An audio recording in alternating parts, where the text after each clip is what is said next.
Welcome to Ex Machina. Join us as we explore the mysteries of this world. Cryptids, monsters, macabre tales, and horror stories abound. Could they be true? Are monsters real?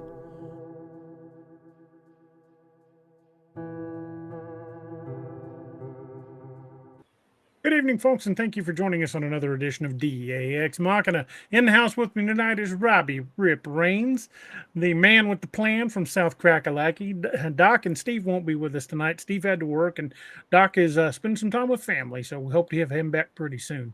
Doc, not Doc, Robbie. Rip, how the hell are you, brother? So used to saying Doc, how the hell are you? Yeah. I started to say, Wyatt, and I said, nah, I can't do it. I just can't do it. So I'm doing pretty good. You can address it to Wyatt in the chat. Wyatt, I am rolling. Wyatt in the chat, I'm rolling. I'm doing really good tonight, though. Yeah, your team's kicking some butt tonight. Yeah, I believe it was 35-0. No, it's now 42-0. Nice. Everybody, this is not the first shark show we've done. We've done like several. I mean, it's fun. It's cool, but I mean, well, we all know Robbie's a shark nut. I am, but I mean, yeah, it's not the first shark show we've done. It's true. It isn't the first one. We've actually done a few about, I mean, underwater creatures or cryptids. I mean, we had an author of underwater creature stuff talking about megalodons before. I mean, Yeah. Well, since you are the shark aficionado, sharkophile, I guess, why don't you tell us a little bit about the black demon?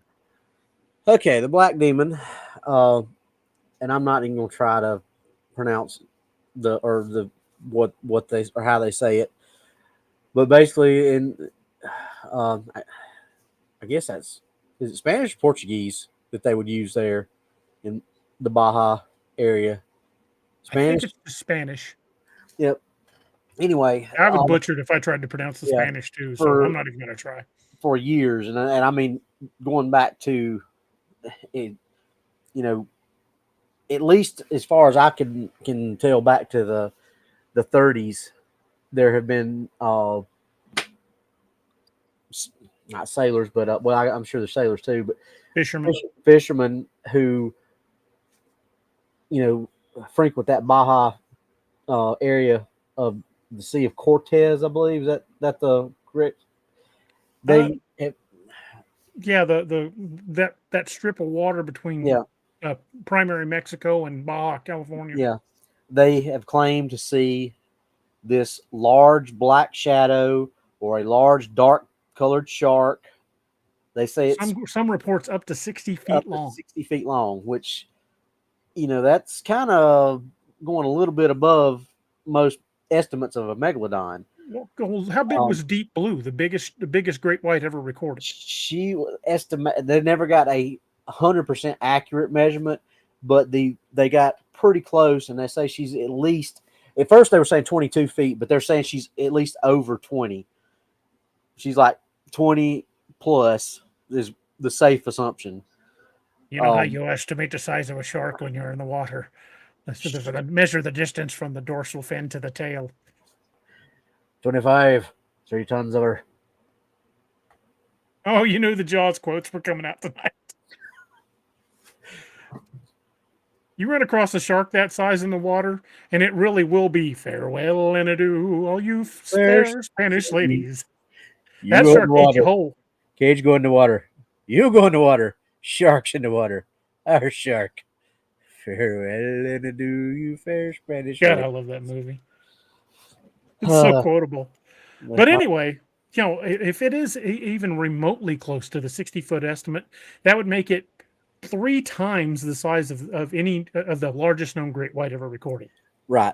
Now that there have been in the past, now there's always speculation, and there's always kind of back and forth on it. There have been a couple of great whites reportedly that were caught that were up around the 30-foot mark.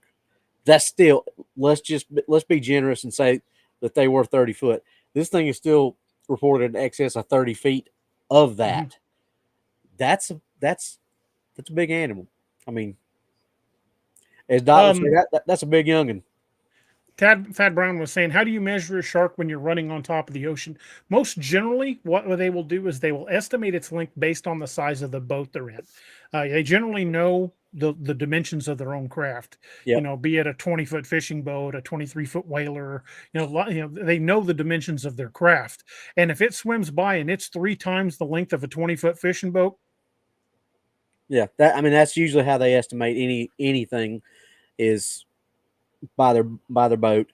It's no different than how the gator fishermen in Louisiana and Texas and Florida estimate the size of a gator. I mean, there's that known measurement from the eyes to the nostrils that if it whatever it is from here to here, you can extrapolate and pretty much come almost within a few inches.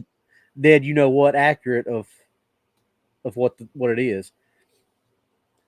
I don't know if we were past our first 30 seconds, so I didn't want to say it. Oh, we're well past the first 30 seconds. Dead nuts we're accurate. 6 minutes in, buddy. Dead nuts accurate. We're 6 minutes in. The captain has turned off the no smoking sign, and profanity might just happen at this point. Probably will. But yeah, and especially the more I drink of this. So the movie that came out, what big word did I use? The movie's called The Black Demon. It's a pretty good movie. Did I use a big word? What big word did I use? Anyway, big words. We know no big words. So the movie came out, and I don't know how much liberty the movie took with. My guess is they took a lot. I've never actually dug into where they think the real sightings of the real shark come from. I don't know if it's I used extrapolate. That's biggish. Extrapolate. You said extrapolate. You did use a $3 word. Look. Yeah, I ain't even gonna go there. So anyway, in the movie, he's just making up because Doc ain't here. Somebody's got to. The premise of the movie is this shark was summoned by one of the Aztec gods to pay back for all the pollution that the oil rig, the ocean. It was causing, and the shark had all these supernatural powers. It could make you hallucinate, and so it was. And the only place I've ever heard that is the movie. So yeah, I'm thinking that was made up for the movie. The movie is very loosely based on what the sightings have been there forever. I mean, so that is what it is. So I think that they had to kind of dig into, okay, what can we do? And they probably started looking at a bunch of the Aztec gods from that area and saying, oh, okay, well, we'll just put this in here and we'll shoehorn this in there. And, and that they ended up with it because it would have kind of been hard to make the movie, I think, in the Hollywood sense, based on the actual sightings. Because the sightings are what nobody's ever, to my knowledge, nobody's ever been attacked by this thing. It's just been sightings while it was, while they were out fishing. They see it swimming under the boat or see it swimming, a few yards away from the boat or whatever it is. But nobody's ever been attacked or hurt or killed by this thing. And of course, in the movie, it's killed 30 or 40 people, however many people on that. In the real world, they don't know. Because the weird thing about this is it doesn't just, just occasionally show up. If they'll find boats empty or fishermen will go out to fish and just not come back. And that's not a part of the ocean that's known for violent storms. I mean, that's generally pretty calm waters in that Gulf. Yeah, and I think that I think Monster Quest actually went out there one time, if I'm not sure did. And did a show about it, and a lot of them were saying, they thought it, because nobody still knows the exact path or nautical pathway that the whale sharks take for their what do you call it when they go to do their spawning? or whatever, their spawning grounds, or whatever, Their migratory or migratory their, patterns, or what. For nobody knows exactly what those. So they're like, well, it's possibly could be a whale shark, because those do get pretty big. You're talking about 45, 50 foot. For a big adult. So they're like, and they're dark colored as far as looking at them from the top down. They're dark colored. mm-hmm. So, that's the first. This is just like the standard. Oh, you saw a Bigfoot? No, you actually saw a bear. Oh, you saw a 60-foot black demon? No, you saw a whale shark, or a mega mouth shark, or a basking shark. That's where everybody defaults to is those type of sharks, because they are those big species. They can kind of look, especially a basking shark. It does have that same classic shark shape. I don't see a whale shark getting. I just don't understand where they go with that, because the shape of the head. They've got that big, broad, flat head. They don't have that conical shaped head. I don't see how they can say, "Oh, it was that." It doesn't look anything like that, in my opinion. Yeah. I don't really buy it when they say it was a whale shark, because if you look at a whale shark compared to like a great white, they look nothing alike. Yeah, you got the conical shaped head for the great white, and you got that big.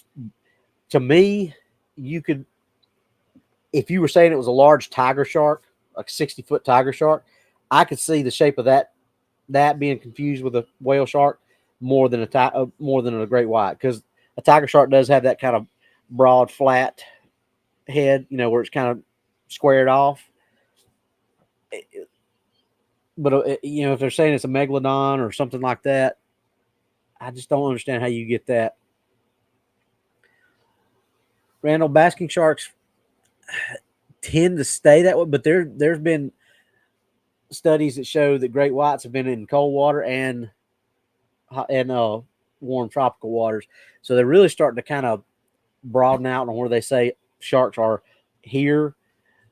But the only shark there's two types of sharks really that stick to cold water specifically and stay there: the salmon shark and the Greenland shark. Those are strictly cold weather sharks. Mm-hmm. Everything else kind of fluctuates back and forth between temperate to cold to hot. So, But that's what was like freaking people out here not too long ago when they started seeing great whites off of Florida, because those are warmer waters. yes, It's not typical for great whites to be in warm waters. it's not, but that's where they're starting to show up. That's the other Pacific current is cold because it comes up from Antarctica. They find great whites in every ocean of the world now. There's been great whites off the coast of Great Britain. There's been great whites in California. There's been great whites in off the coast of South Carolina, off the coast of North Carolina, Florida, New York. I mean, they can literally find them anywhere now. Yeah.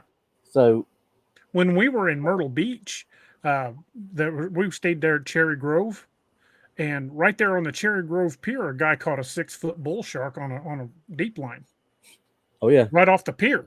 Now, and bull sharks are another. Now you find bull sharks anywhere.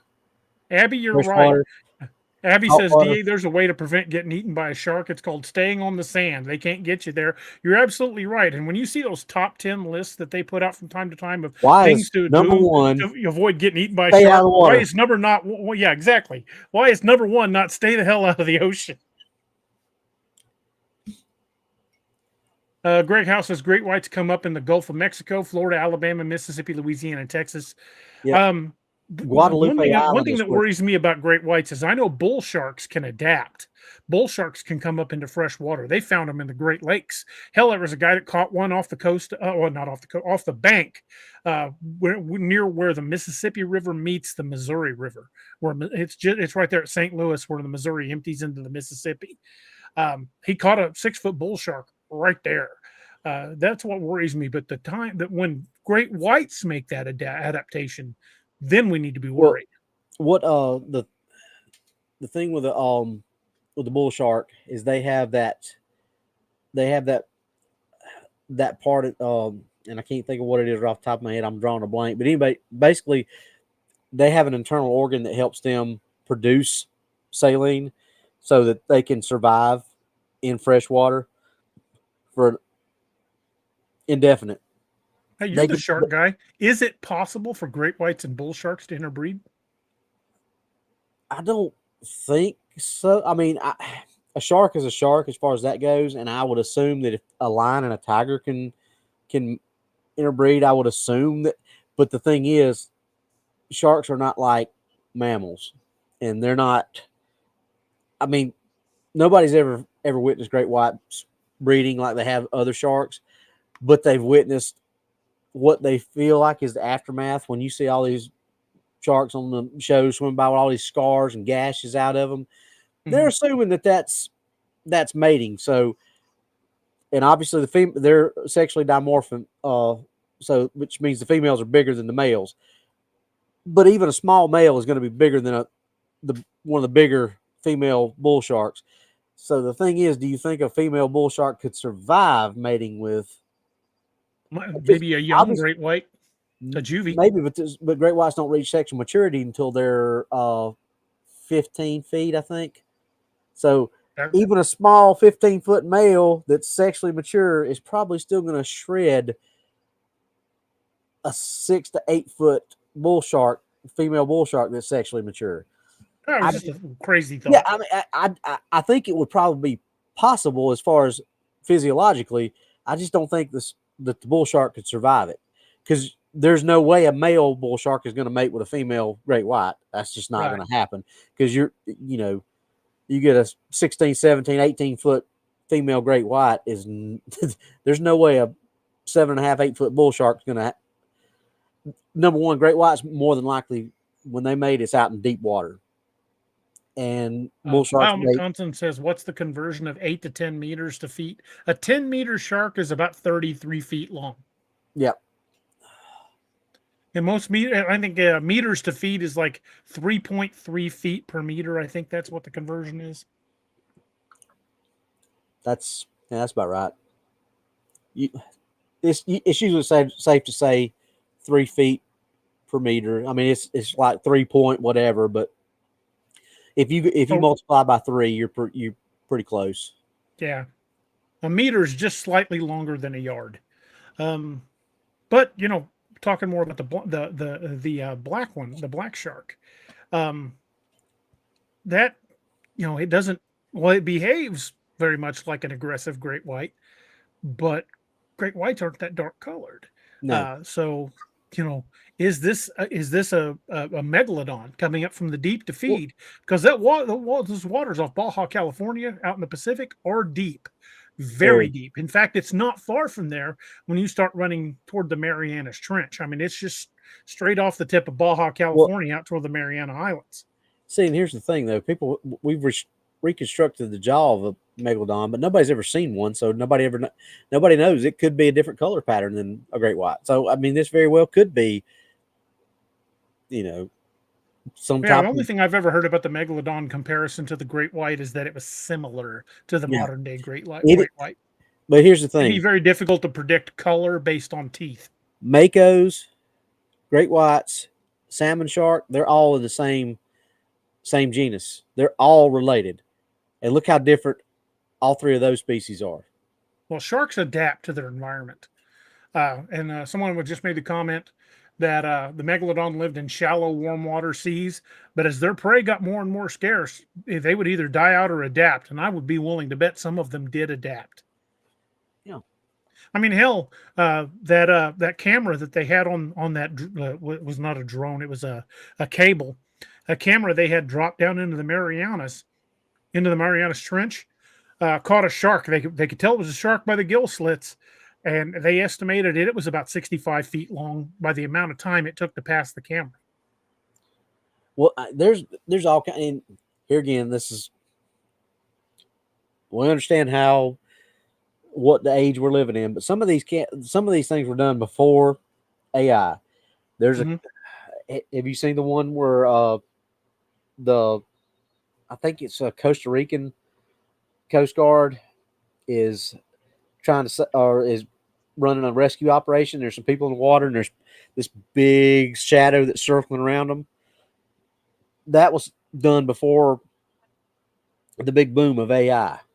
And there is something in the water. Now, I don't know if it was digitally put there or not, but there's people in the water. They've got a ladder down. They're trying to get on there, and there's a big shadow circling around inside the water.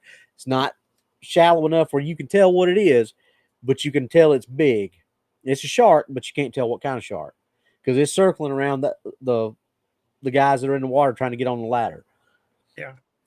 There's Randall Kildare says, Megalodon's long gone. They didn't move to deep water just to hide from us. I wouldn't think they would want to hide from us. But as those larger land animals that they preyed on, as those begin to go extinct, they had to go deeper to look for larger prey like whales and other animals. So to say that to say they're extinct is kind of, well, it's like picking up, like the joke we've said about taking a teaspoon and dipping up water and saying there's no megalodons in the ocean because there's none in this teaspoon. this We don't know what's in the 70% water, and we've explored less than 10% of our oceans. So there's no way you can say, oh, it's gone. We think it's gone, but there's no way you can say that. I mean, even if it's not, the thought of it still being out there is nightmare fuel. Yeah, even if it's not hiding in the Marianas Trench, there's still plenty of. Think about it. The way oceanic travel goes is there's shipping lanes. You stay in those shipping lanes. How much more area is out there that are outside of those shipping lanes? That if you get out of those shipping lanes and your boat gets disabled, they may never find you. i.e. Flight 93 that has never been found because it got outside and crashed outside of the shipping lanes. You get outside. Wiki says giant squids is deep water. Makes sense. Megalodon would go to depths to hunt it. Yeah, if it was like they used to say, they said that at one point, Megalodon probably hunted, large land animals like a T-Rex. We've seen, well, of course that movie is really cheesy. The Meg and Meg 2. Jumping up and grabbing the T-Rex, yeah. But if it did go after large animals that were terrestrial instead of aquatic, that just wandered down to the water to eat, or whatever reason, if they were getting large animals and those animals started disappearing, a shark that big is going to find a food source. It's going to have to. So it either die or adapt. And I personally, I would err on the side of caution and say it's not impossible that some of them did adapt. And we know that 60-foot sperm whales exist that hunt giant squid. Why is it so beyond the realm of possibility to think that there's a shark that big out there doing the same thing? Maybe there's a shark out there that's feeding off the sperm whales that are feeding off the squid. Well, when we talk about some of the attacks that have happened in the Gulf, they found one Mexican fisherman dead in his boat, and his arm had been bitten off at almost the shoulder. They suspected that he was reaching out for something, and it came up and took his arm right off. But he bled out before he could get back. They found boats just empty. They found, they've had a number of times when recreational fishermen or even people on holiday would go out and just not come back. So there's got to be something out there that's causing that. And I'm not saying it necessarily has to be a 60-foot shark, but considering the number of eyewitness reports, it would be dumb of us to dismiss it. Yeah, I just think you can't sit there and say that it doesn't exist, because that's no different than saying, well, Bigfoot doesn't exist or Dogman doesn't exist, because I've never seen them, and they say they don't exist, so they don't exist. There's just too much unexplored ocean, wilderness, and everything else on this planet for us to sit here and say something doesn't exist. Or how many times we use the example of the Billy ape, the mountain gorilla, the panda, the great panda. All these animals, and now possibly the Tasmanian tiger. Yeah. There are more pictures of the Tasmanian tiger being produced, and they thought it was extinct for better part of 100 years. Yeah. The coelacanth. That's a perfect example of the water. They thought that thing was dead for hundreds of thousands millions of years. And they've caught several species off. Well, the people of Madagascar had been eating them for generations. Yeah. So, I mean, you just can't say nothing there's no way to say anything definitive of, well, this doesn't exist or it can't exist, or, and whether or not the megalodon, I saw somebody said something, it wasn't the apex predator. Maybe it wasn't the apex predator, but it was still a super predator, regardless of whether it was an apex predator or not. It doesn't have to be an apex predator to eat a whale that was killed, or to attack a baby whale, or, go after giant squid. It just, it all it would have to be is what it is, a very big predator capable of taking massive bites out of something. And if there's something big enough to make that not the apex predator, we don't want to meet that. And how long did Jack Horner fuss and fight and say that T-Rex was a scavenger? Mhm. T-Rex is a scavenger. It's a scavenger. It's a scavenger. Scavenger. And all of a sudden now there's more stuff coming out that says T-Rex actually hunted. Nobody knows. People who say this stuff of, oh, well, this is this because this. Nobody knows. These are extinct animals, so to speak, that nobody has ever witnessed hunt or react in nature. So saying, well, this was this way, you can't do that. There's no way to say that. Randall, again, we don't know what's at depth and what's in 80 to 90% of the ocean. There could be plenty of things down there that are deep that it could eat. The giant squids have been documented. We know there are whale species. Hell, they just discovered a new whale species a few years ago.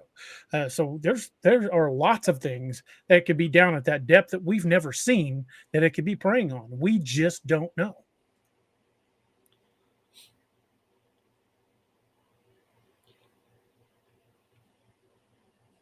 So let's just go on the premise that this thing is a megalodon. Obviously, which I think makes the most sense. Right, and I agree with that too. I think if it is, I think that's the only thing that it possibly could be that we know about. Maybe unless it's an entirely new species we knew nothing of before. That we knew nothing of, which means we haven't found any fossil records of it. So it would have to be a new species that we just had. So Megalodon makes the most sense because we have fossil records of sharks. We know at one at point least this big. Exist. And the rule of thumb that is about this is for every inch, 10 feet. This thing is 4.5 inches long. So you're looking at about a 45-ish foot shark. That's not far off of what we're talking about. So anything that's that big,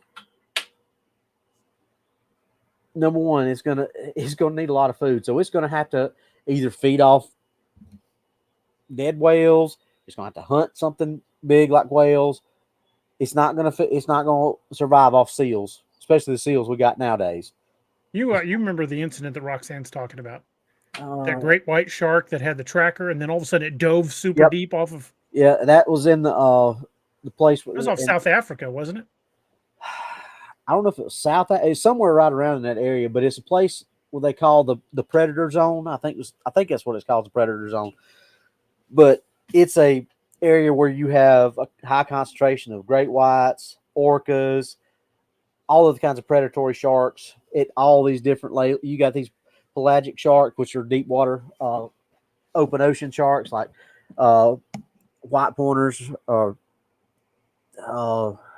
whaler sharks, oceanic white tips. It's just a concentrated area of all these predatory animals. And this shark, and I want to say the shark was at least 16 feet long. It was a good sized shark, and it was tagged. And all of a sudden, everything like kind of spiked, and it went really, really, really deep, deeper than these sharks normally go, and the temperature rose even higher. A great white is not a true cold-blooded animal. It's homeothermic, which means it holds its temperature, several degrees above whatever the temperature of the water is. Well, the temperature of it rose way higher than that. So they said the only thing that could have been was that it was inside something's stomach. This is what caused it to rise that high. And something either warm-blooded or at least another homeothermic creature. And then a couple weeks later, the tracker bobbed up to the surface. So, I think it was eaten by something much bigger than it. To my knowledge, they still haven't ever really solved it. I mean, there's been people speculating, oh, it was a big orca, or no, it was just a bigger great white, or orcas don't go that deep. Not generally. I mean, they can, but they don't. Oh, sperm whale. That was another one that kicked around. It was a sperm whale, but a big sperm whale could take down a shark, but that's not technically what they eat. They usually just eat squid. So, thank you for the super chat, Vincent.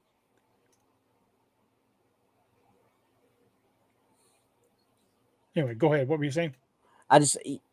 There's all kinds of culprits that they say, but nobody has ever said, okay, it's this and it's this because of this, and it has to be because everybody's just, well, it could be this or it could be that. And it's still a mystery, and nobody has solved it yet. And it may never get solved. Jeff, thanks for the super chat, bud. Thank you, Jeff.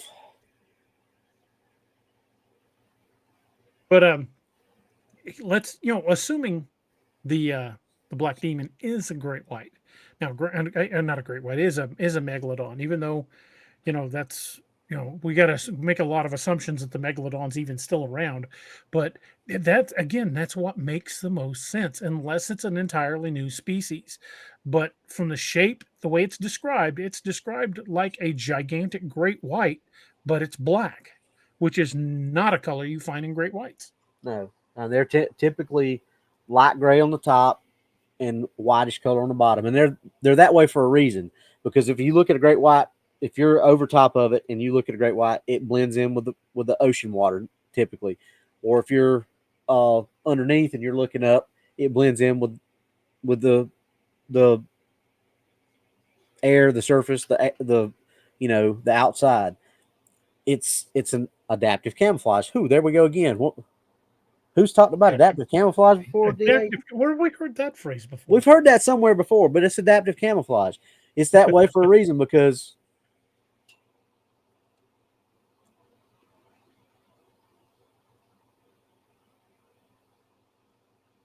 I was reading that. Where'd it go? What Brett put up there. There you go. Sorry. I was trying to catch it where it could pop it on the stream.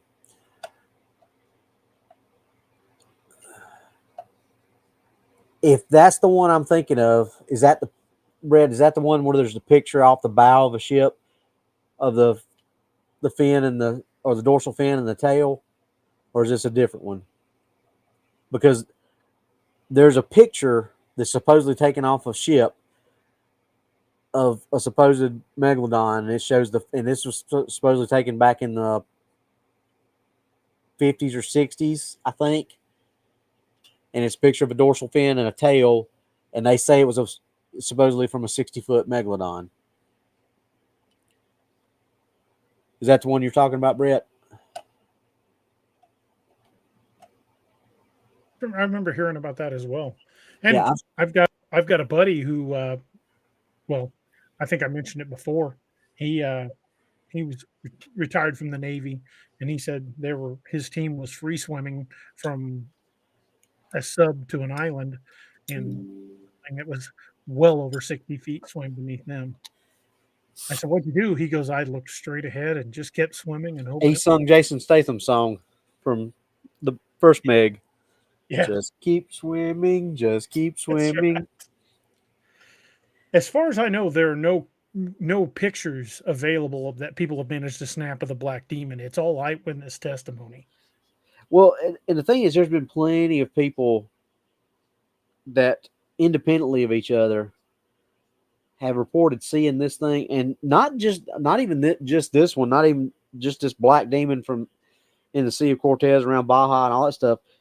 There's been other places where really big sharks have been reported. And Bobby, look at this. Michelle Richardson says the great whites of Australia are black on top and they'll jump in your boat. I didn't know that.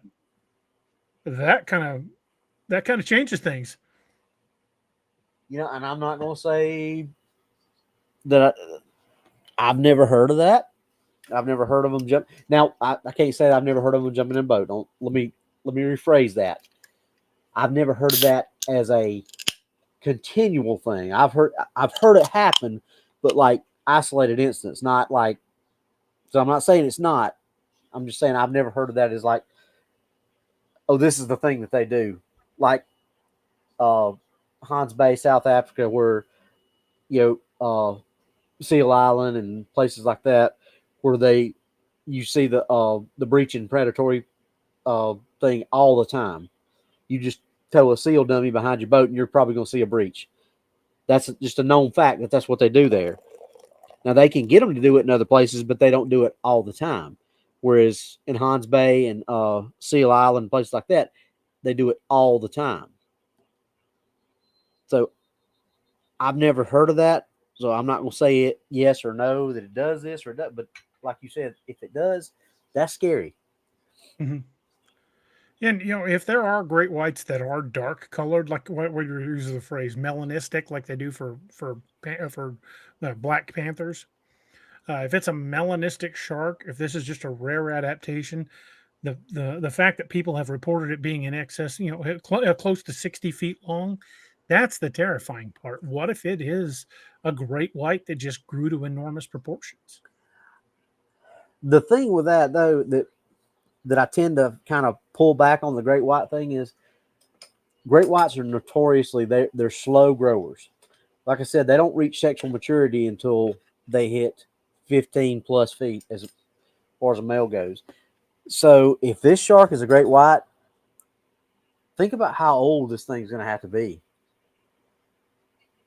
for it to be that big. I mean, you're talking probably over 100-year-old shark, which is possible. I'm not saying it's not possible, but they're very slow and they reproduce very slowly. They don't, they only carry like 1 or 2 pups per cycle. So it's just a very, very, very slow growing population. That's what makes me kind of pump the brakes but we don't know what on a megalodon. It may be totally different. Yeah, but think about this, Robbie. A lot of those sharks are off the barrier reef in Australia. What's not far from the barrier reef? Bikini Atoll, where we tested nuclear weapons. We're looking at the Godzilla effect. Yeah, the Godzilla effect. What if these things spawned in radioactive water? Okay, I mean, then all bets are off because nobody knows how this is going to be. I mean, because at some point you got to say, well, Randall, nobody knows that. There's nobody ever seen a great white give birth to a shark or give birth. Nothing is known about great white's birthing cycle. That's never been witnessed. I've studied sharks for probably 40 of my 50 years, and it's just never been witnessed. I mean, that's why they think Guadalupe Island is where they go to give birth, but they don't know because they've never witnessed one give birth before. They've seen pups after they've been born, but they've seen them in many different places. I'm not trying to be that guy, but I'm just saying nobody has ever said or never seen this, so you can't say that they have 3 to 4 pups at birth because nobody's ever witnessed it. Let me check your messages. Greg, actually, I've heard about that. Orcas have been attacking boats, and it seems to be a behavior that's expanding. I mean, it only happened a few times in the beginning, but now it seems to be happening in other places. It's like it's learned behavior.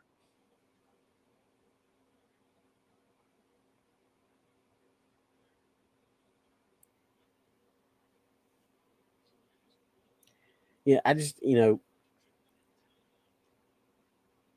if we go down the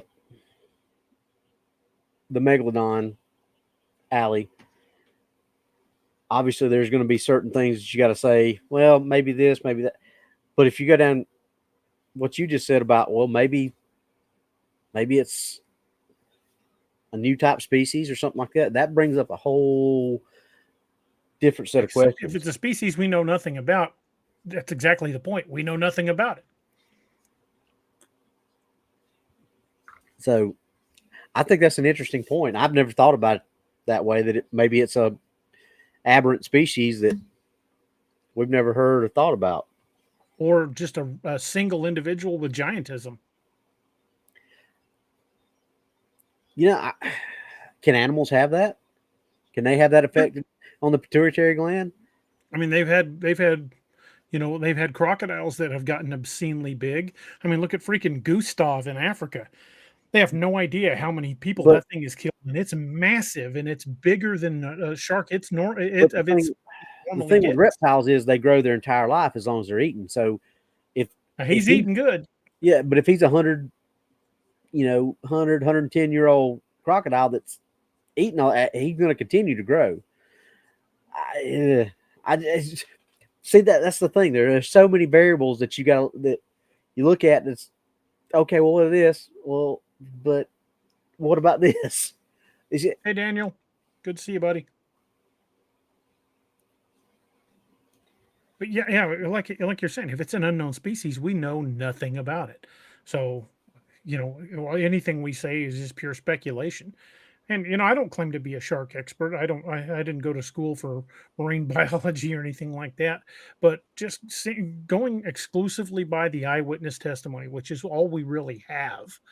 Uh, a shark that is between 30 and 60 feet long is a massive animal, and a 30-foot great white would be considered a giant of its species, but a 60-foot is more in megalodon range. And that was, this is a shark that died out just a few million years ago, that we believe, because the only thing we've ever found are fossilized teeth. um, who knows? I mean, in the deep parts of the ocean or the remote parts of the ocean that are outside the shipping lanes, these things could still be common. We just don't know because we don't go to those places. Yeah, We've and explored I think it's less than 5% of our oceans. yeah, at the very most, and this is a high number, 10% is all we've explored. And I don't even think it's that. I think it's closer to what you said, maybe even lower than that. But Jeff, last I heard, there's still the occasional sightings of Gustav. I think There was reported that they thought he had been killed, but then more villagers went missing. I want to say 2023 was the last time somebody said that they thought they saw him. Because there's I can't remember the guy's name, but he's the one that actually filmed and did the thing with the two green laser points Hmm. that measured him. I can't remember the guy's name. He wrote the book on him and all that stuff. But he's the one that pretty much made Gustav famous. And I want to say he died in 2020, maybe, but he had seen him, like 4 or 5 more times right before he died. Well, Miss Moon, there's a thing called being good at math and biology, which I wasn't. There's another aspect of the black demon shark that we didn't discuss. It's also believed to be responsible for the deaths of hundreds of whales in Baja, California.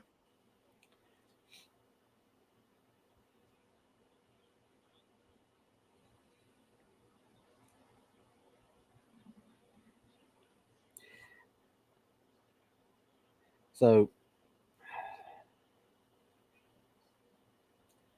yeah, Brad, I believe it was. I believe he was French. There's a documentary about it, and I think it's just called Gustav, and it's something you can get it on YouTube. Really good documentary. But I believe he was French. But when we, back to the shark aspect, we crocodiles is another thing entirely. We did an entire show on crocodilians, and we Yep. probably ought to do one again. I want to do do some more digging on Gustav, because there's a theory that Gustav might be a remnant of Sarcosuchus, not necessarily a Nile croc because of his size. But that's another can of worms. Um, Linda, we don't know how old Gustav is. They generally can estimate roughly how old a crocodilian is, because they only grow so much a year. They're they're big animals, and they will continue to grow as long as they've got a food source, and we know that they will live in excess of 100 years. And so I would guess Gustav's probably close to that, maybe even over 100 years. Um, so Robbie, what does your gut tell you? You know more about way more about sharks than I do. What do you think is more likely? Do you think I the black demon is a new species, or do you think it's a megalodon? I think, just me personally, I think it's more likely that it's a hold off of a megalodon or something, maybe some type of descendant of a megalodon. So I think that's the safe bet. But now, is it possible that you're onto something with that? 100%. I think it's possible. Um, I, but to me, all of it fits with what we know of the megalodon. It doesn't act like a different type of species. It acts more like, because that's the whole thing. If you got something that's completely new, things that it's probably going to do things that you're not expecting. And the way this thing acts, it acts like some known species that we have, that we can just say, well, look, it behaves like. And obviously, megalodons and great whites, although they're in the same genus, they're still not the same type species, but they do have similarities. Like, you can look at makos, and you can look at salmon sharks, you can look at great whites, and you can see similarities in their behavior of how each one is, while it's different, it still behaves the same way, or in a similar fashion rather. And this thing, to me, behaves in that manner too. So I think the evidence fits with some type of megalodon or a descendant of the megalodon. Maybe, but maybe it's just a big great white, which would still fit in that. Maybe it's just like you Well, said. we've all know fishing stories. I once caught a fish that was this big. Yeah, it could be, somebody panicked and overestimated the size. We've talked about that with Bigfoot sightings. Robbie and I both encountered that with people that had been victims of a robbery, both in our law enforcement careers. They'll describe the guys being 7 foot tall, and you catch up with them, and he's 5'5". When people are having an adrenaline dump, things tend to tunnel vision and distort. So it's possible that some of these 60-foot descriptions of the black demon might have just, this guy was about to crap himself, and it looked way bigger than it was. If I was in a 6-foot boat and a shark that was 3 and 4 times the length of my boat swam past me, I would probably say, that's a 60-footer. I'd be crapping my pants. But if you're in a 20-foot boat and it's 3 times the size, that's a whole different matter. But most of these fishermen on these little villages use very small craft. So it is entirely possible that people are panic estimating it to be bigger than it is. So even if it's a 20-footer, that's still a massive damn shark. Yeah, because that puts it up on par with deep blue, which is one of the biggest documented blues of all, or greats of all time. Because like I said before, there's people who've claimed that they've caught 30-footers and 36-footers and this and that, but there has never been an actual accurate measurement of those sharks they claim.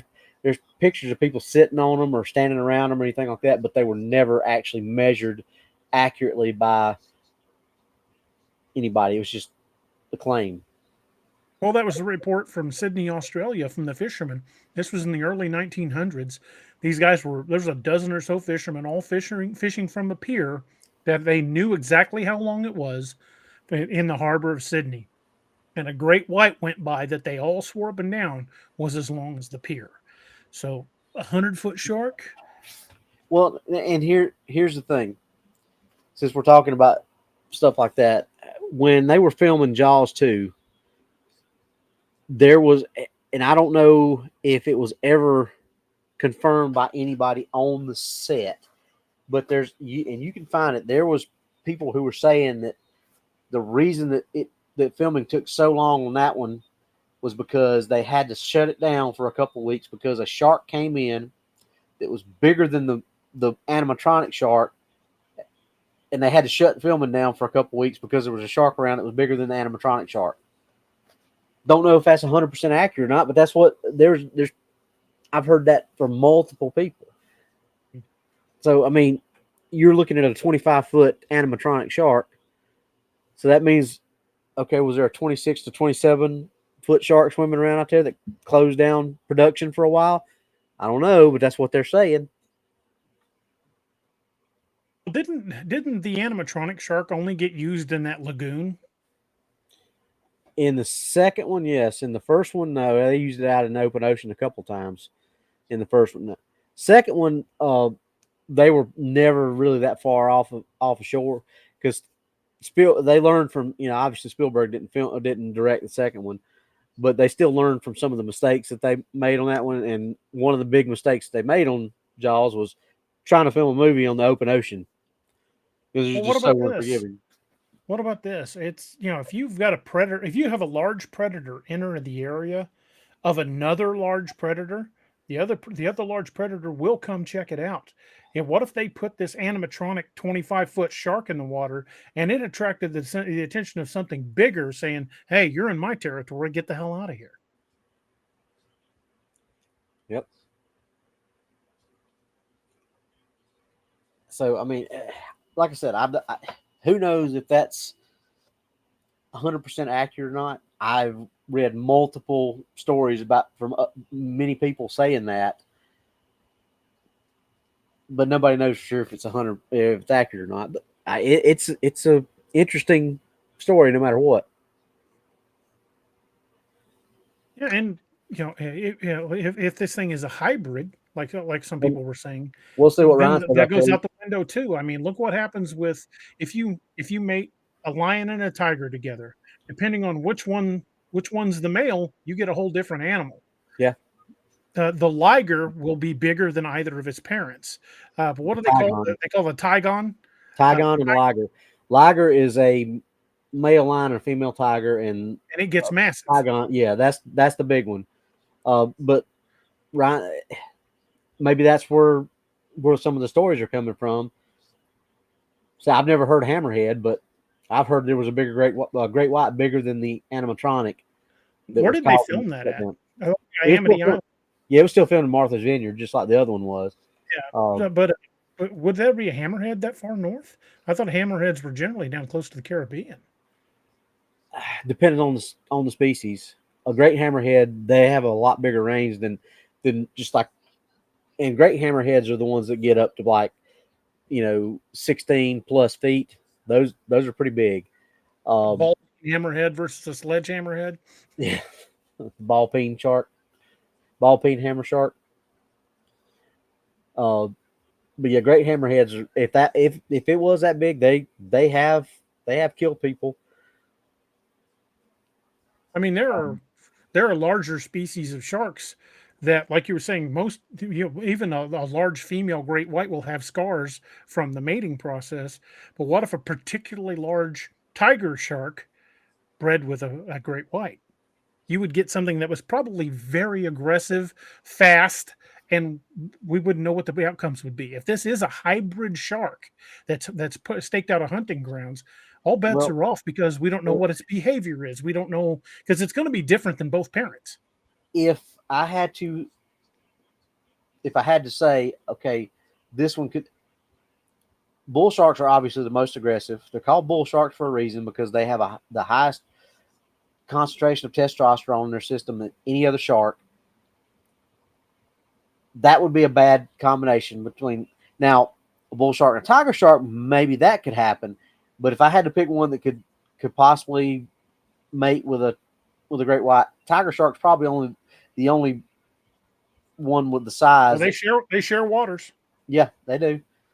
And and that's evident is because they put that in Jaws. They caught the tiger shark. Oh, it's big, it's rare for these waters. So was the great white, but they're both in those waters together. Tiger sharks typically like warmer climates. That's why you find them a lot in the Caribbean, Florida, those type areas. But they do, roam through colder areas at times, and so do great whites. Great whites typically tend to stick to colder waters, but they do come to warmer climates. So when they come to the warmer climates, and the tiger sharks come to the colder climates, they meet. This is a terrifying thought. Creating a hybrid snake that's toxic, venomous. Well, I think that's where cottonmouths are aggressive. Well, where you get something like the Mojave rattlesnakes, mm-hmm. I think the Mojave is a hybrid between two different types of rattlesnakes. They hadn't out and out said that, but if you look at the venom fold, do what? Didn't they make a movie about that? About these snakes that crossbred and made it a particularly aggressive rattlesnake? Yeah, I think it was. I think that's one Harry Hamlin was in back in the 80s.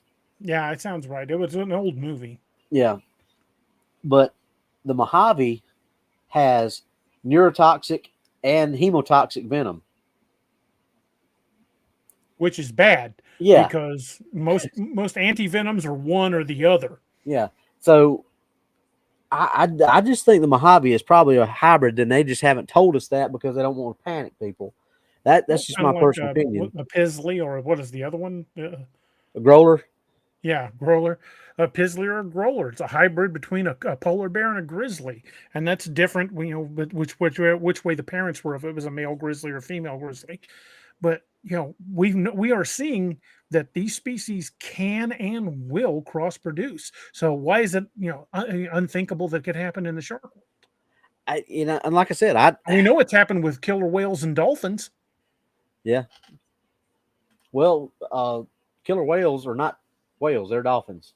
Yeah, they are the largest species of dolphin. Yeah. So so that makes sense. They are the same species, but they're very different parts of the same species. Yeah. And like I said, I don't think it happens because polar bears and grizzlies don't often mate. It's not like it happens all the time. Yeah, but it does happen.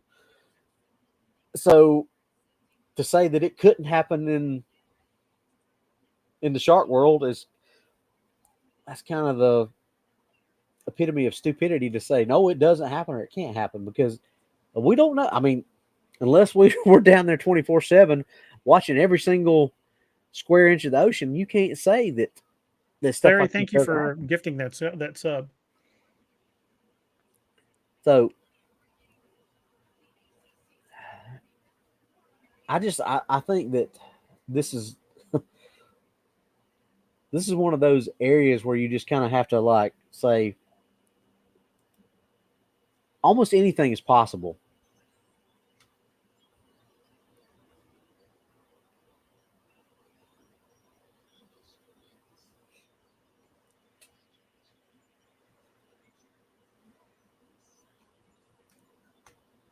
Sorry, I'm doing something real quick. No, that's fine.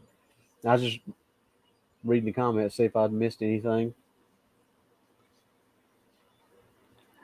But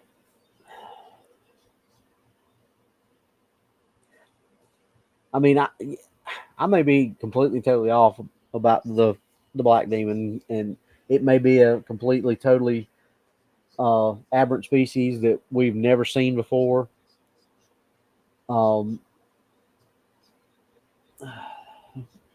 3D Havoc, you're thinking of a mosasaur.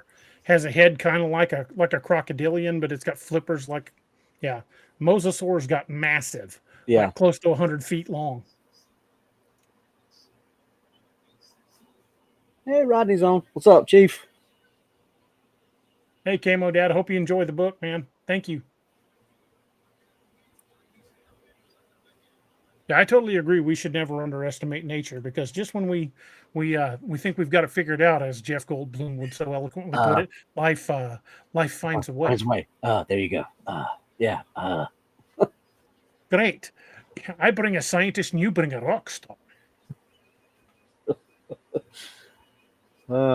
We're into the Jurassic Park quotes now.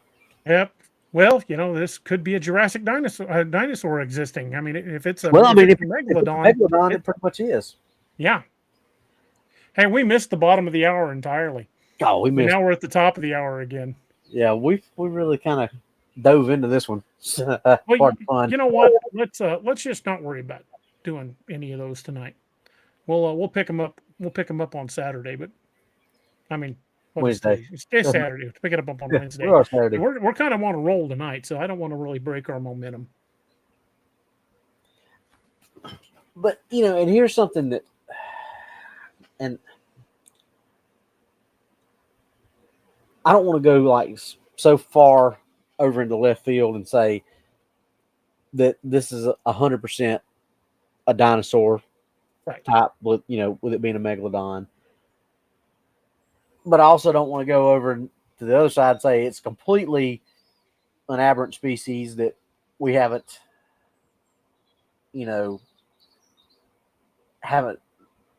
cataloged yet. But the sheer number of sightings of either, whether it's megalodon, whether it's this or that, the sheer number of sightings that people have said, like the sub picture we were talking about earlier, are all these different fishermen who have independently of each other have pretty much described the same thing. I think you got to look at it and say, well, there's something out there, whether it's which, like I said, I don't believe it, whether it's a whale shark or whether it's I don't think it's a big whale, because I think there's these fishermen who spend their life on the ocean fishing, and that's how they make their living. I think they're smart enough to know the difference between a whale and a shark. But no matter what it actually becomes or what it actually is, I think there is something out there, because there's just too many people who have seen something and reported something for it to just be all a hoax and all. And like we said, the ocean is just too big. We talk all the time about 88 million acres of national forest. That 88 million acres would fit in the Mariana Trench, And not fill it. and still have plenty of room left over. So, there's way more area. There's a question from 3D Havoc. I think I'll let you handle this one because you know more about it than I do. Yes, I think unless I'm completely and totally off on this one, I do believe sharks are like reptiles, and they do continue to grow their entire lives. Catfish are like that. Yeah, I know for 100% fact that reptiles are, because I used to have snakes years and years and years ago. I had pythons and boas and things like that. And what I learned in my herpetology class was, if you want to power feed them, they're going to grow the entire time you're feeding them. It's not like mammals. Mammals hit a certain spot, and they can get fatter, but they're not going to get bigger. They were talking about a lot of those constrictors that got released into the Everglades, about interbreeding going on with them and breeding some super snakes. Yeah, well, that's a whole different can of worms, pardon the pun. They've done studies that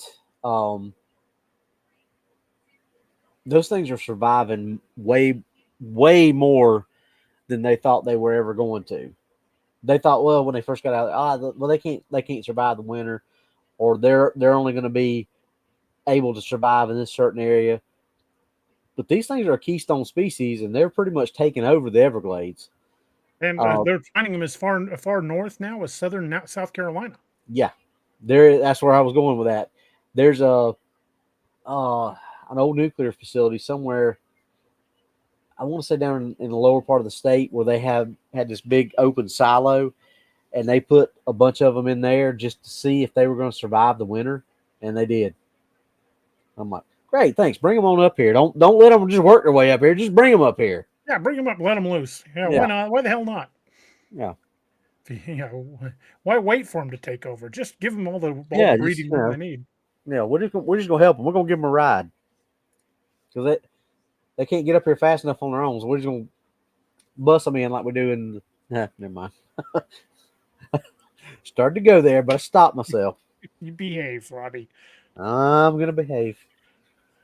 I know it's asking a lot. House knows what I'm talking about. Yes, Sonia.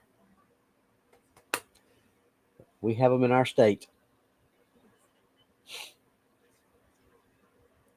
I know it's not typical, but can you imagine if a large species constrictor bred with a venomous snake?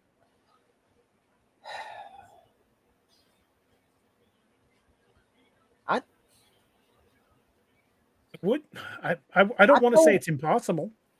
That'd be a question for an ichthyologist. I'm not a fish guy, a herpetologist. Herpetologist. Do you know any herpetologists? I know quite a few. I know about What? 7 or 8. Why don't we see if you can get one of them to come on the show, and we do one on hybridization of snakes and the possibility of super snakes breeding in the Okefenokee. I will make some phone calls. That would be awesome. I think it'd be a great show. Because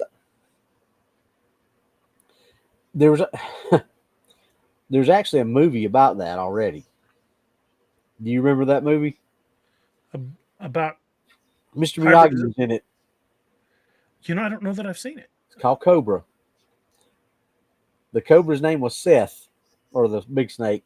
He was bred with a king cobra and a rattlesnake, and I think maybe one other snake, but he was definitely a hybrid of a cobra and a king cobra and a rattlesnake.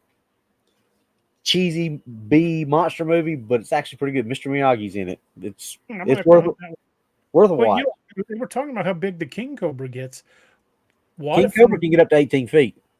What if a king cobra bred with a large constrictor, like a green anaconda?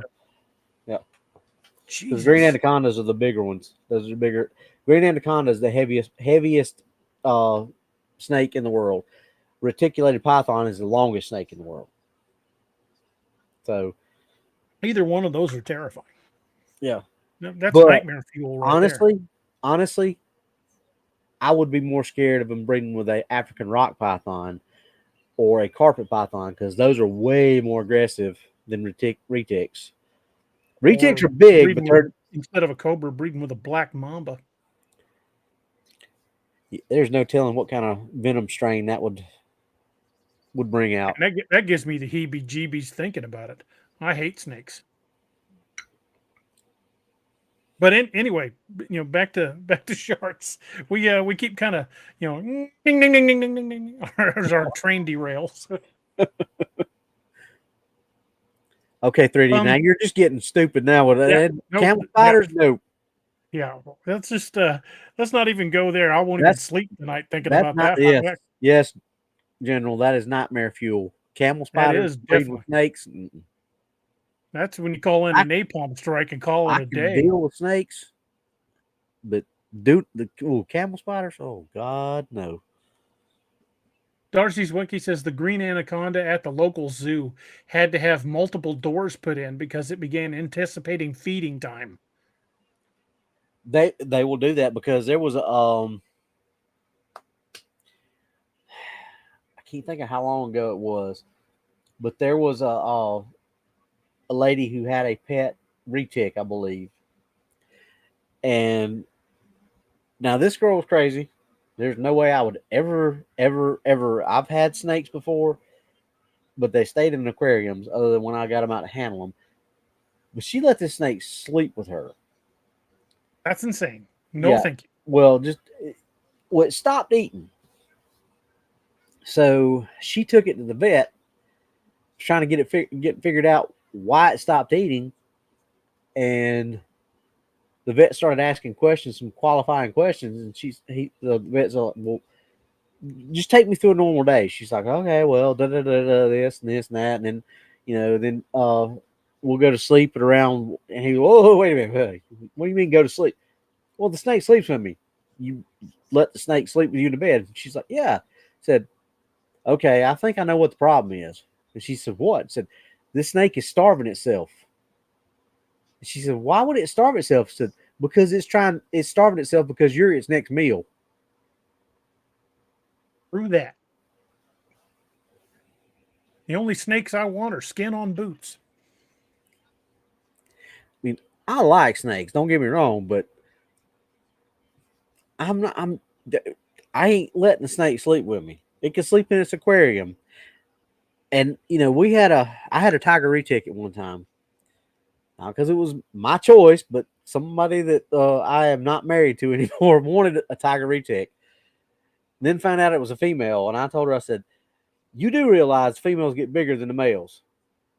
Yeah, so I said, so this snake has a possibility to get up to 36 feet long. I said, we're going to have to build another room onto the house just to house this thing snake. Oh, I didn't think of that. You think? So, yeah, snakes are a whole different ball game. Robbie, I love you like a brother. You know that. But if I walked in the door of your house and there's a 36-foot snake laying there, you're going to have to tackle me to keep me from mag dumping it. I don't have snakes anymore, brother. I promise. I would put every round I had on me in that snake. I don't have them anymore. I'd take your ammo and give it some more. That was young Robbie. That was stupid Robbie. I don't have snakes anymore. I just got dogs.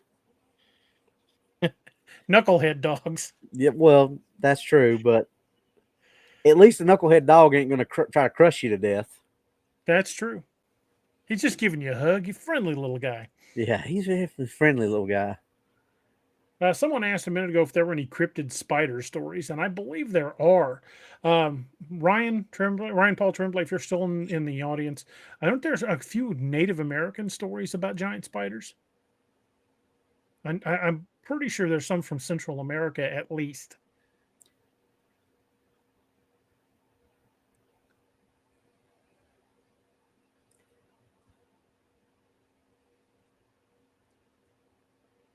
Yeah, Greg, you're right. I would want no gigantic snake spitting venom at me either. Now that's one thing that even when I had my constrictors, I would never had anything hot. I drew the line. I had buddies that had hot. So I had a buddy that had a Gaboon Viper, and I was over at his house, and he was like, "You want me to get this thing out?" And I'm like, "Do you want me to get my gun out?" He's like, "Well, yeah, I will shoot that thing." I said, "No, I'll shoot this thing." You got snake? I said, "Yeah, I got constrictors. I got constrictors that are this long that really cannot hurt me yet." I said, "You got a Gaboon Viper that's that long and can still kill you." Damn right. Wyatt, I'm right there with you. I'd rather wrestle a Bigfoot and fight a giant spider. No, thank you. Hey, Ryan, spiders and women. Spider women.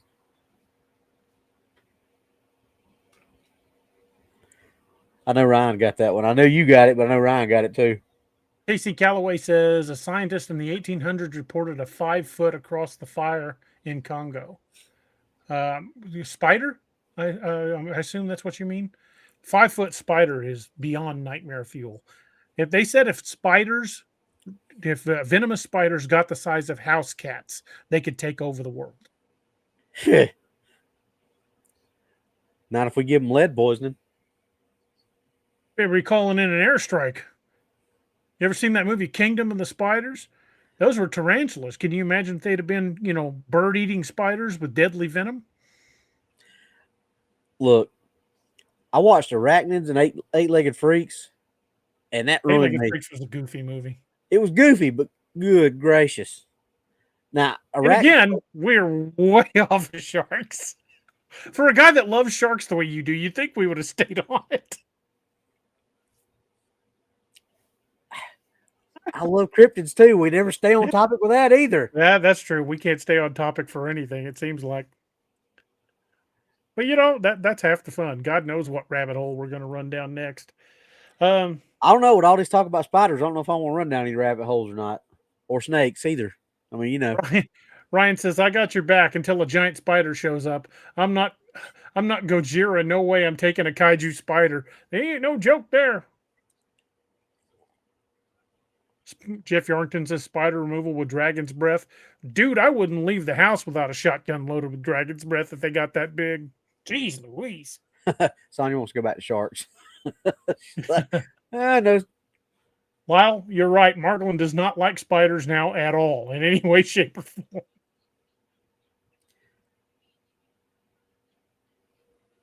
Greg House, I saw that thing that they put out about that, trying to me, that was just clickbait scaring people. It's an orb weaver. I mean, we have them here in Missouri. The picture they were showing is just a yellow orb weaver. And yeah, their webbing is very strong for spiders, but they're not really dangerous to people. As long as we don't go to Australia, we're good. Yeah, screw that. They've got 7 out of the 10 deadliest snakes in the world and ginormous freaking spiders. Funnel web spider that can bite through your toenail. That's lovely. Or a boot. Yeah. Better be wearing a thick boot. Yeah, I'm used to having to wear snake gaiters. I can't imagine wearing spider gaiters. I'm not going to be able to sleep tonight. Talk about 60-foot sharks and Robbie's going to sleep with a can of hairspray and a lighter next to him. Talk about 60-foot sharks, 100-foot anacondas. I'm fine. Talk about a 5-foot spider, and I'm like, no. Lyle, yes, she took the bet. if you remember reading Death and Die Outlaw Pass, she took the bet. So Margolin just hasn't seen it yet. We all just waiting for that to happen, and it will. Margolin's got some good one-liners coming though. Just wait. Yeah, Margolin's on point on this next one. He's a little smart ass. 3D, I'm looking around, but I'm not looking around like you're thinking. I'm looking around. There's something very interesting going on out there that I have to keep watching. He's keeping an eye on the football game. I'm surprised he hasn't jumped up and done his little victory dance. What's the score now, Robbie? 56-13. 56-13. Good God, they are stomping the tar out of them. Yeah, like the 4th-string quarterback's in right now, I think. Let most of the team go home already. Yeah.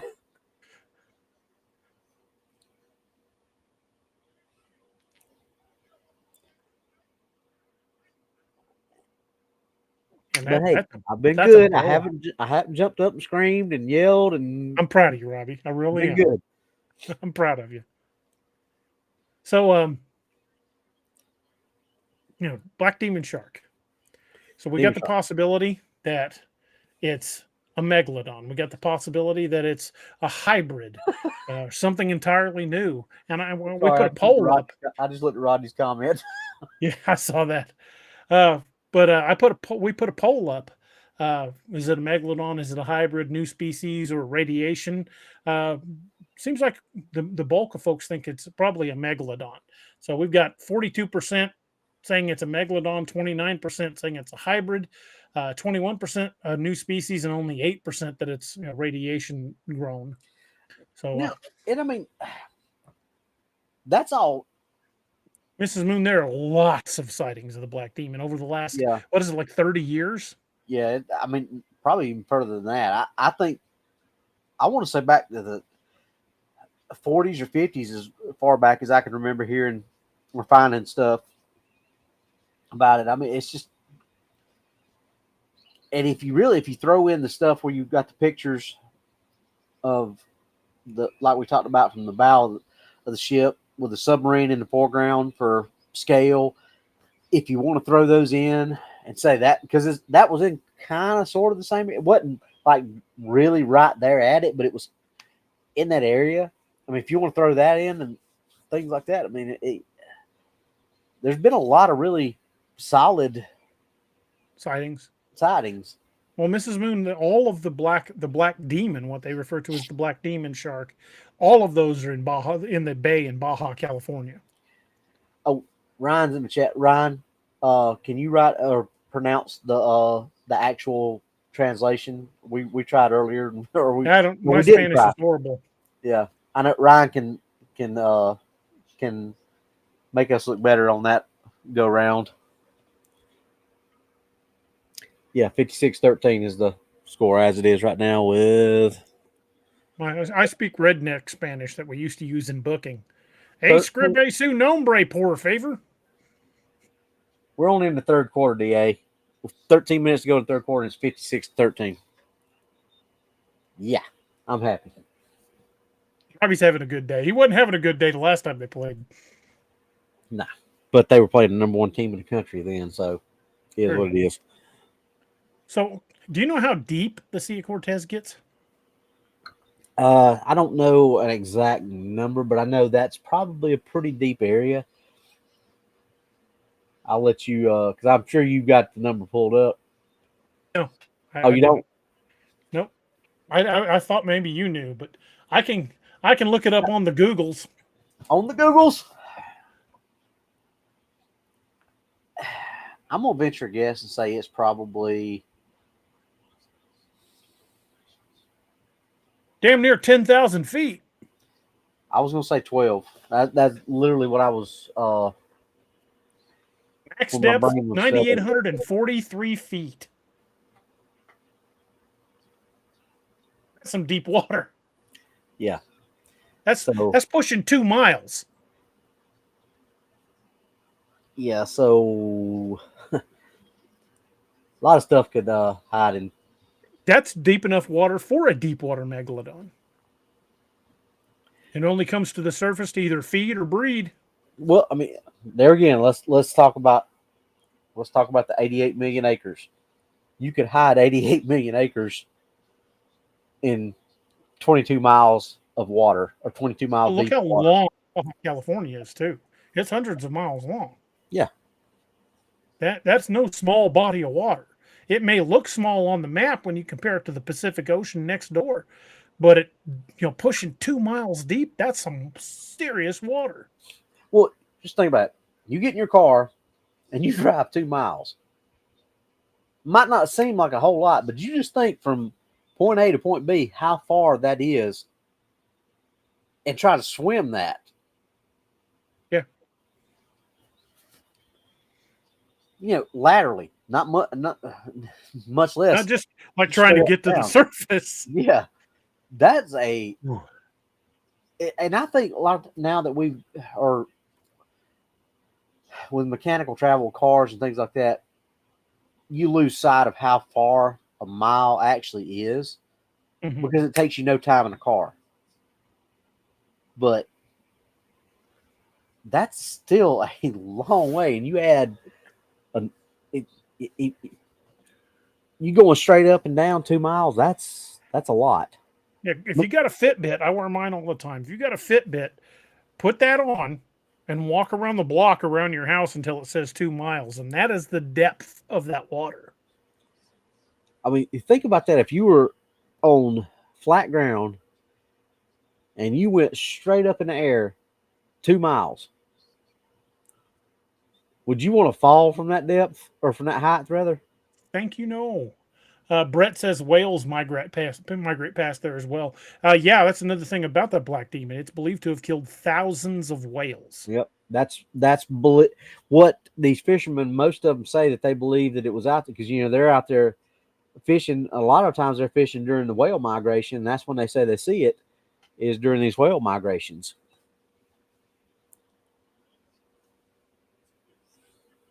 Yeah, and so it's got a plenty of big enough body of water to hide in. It's got food. It's got it's got plenty of people that are out there fishing as well. But we've got whales that go past there all the time. So it's like we talk about with Bigfoot habitat. Is there water? Is there shelter? Is there food? Well, the water is its shelter, but at that depth, it would be impossible for us to chase it. So Yeah, it's got all the criteria it would need for a large predator that was black colored, dark colored. It would be impossible to see that thing once it got below a certain depth. Yeah. You would only be able to see it if it come up to the surface. Yeah, and most if it does behave like a great whites tend to attack from below. Yep. And there again, that's where I kind of think that's why it's possibly a megalodon, because that's all we know about megalodons is they're in that family. So we get what we know about megalodons from what we know about great whites. Roxanne, did National Geographic say how big the boat estimated it to be? Because I have not seen that documentary. She says National Geographic took a Yep. boat and a plane to get a pic. The boat found it, but by the time the plane got there, the black demon had dove down. So National Geographic encountered the thing.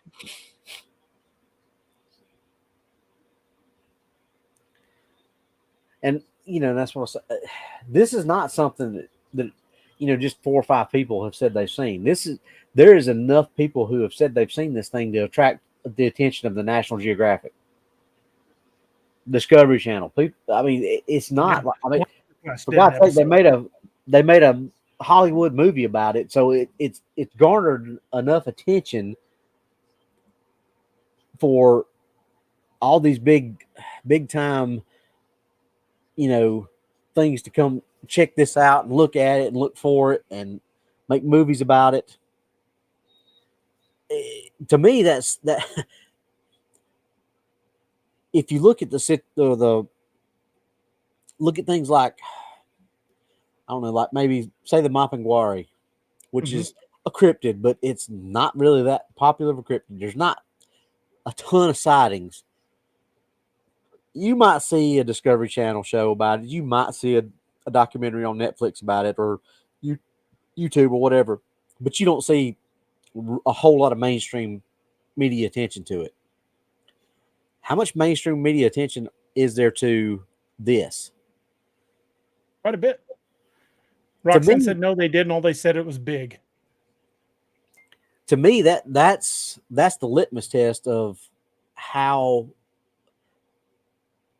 realistic this could possibly be, is to how much attention it's getting from things like National Geographic and the Discovery Channel and places like that. Because if you're not getting the attention of those things,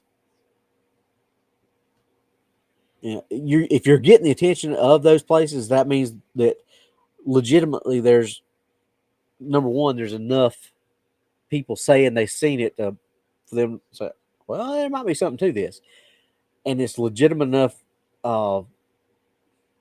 data, I guess is the best word or way to describe it, that says, okay, well, logistically, this thing could exist in the spot that they're saying it could, and it could be because they're seeing it at this time of the year when the whales are coming through, and that's, more than likely that's what it would be feeding on. So there's probably something to this. So let's go out there and see if we can find it. Little Twisted says, so the black demon has no predator except maybe humans. I wouldn't even consider humans a predator because we've never even got a good enough look at it to get a picture.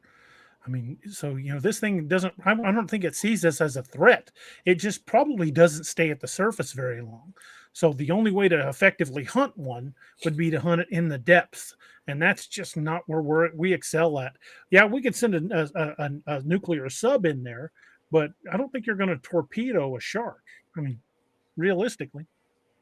Well, I mean, it's biologic, so you're probably going to have trouble.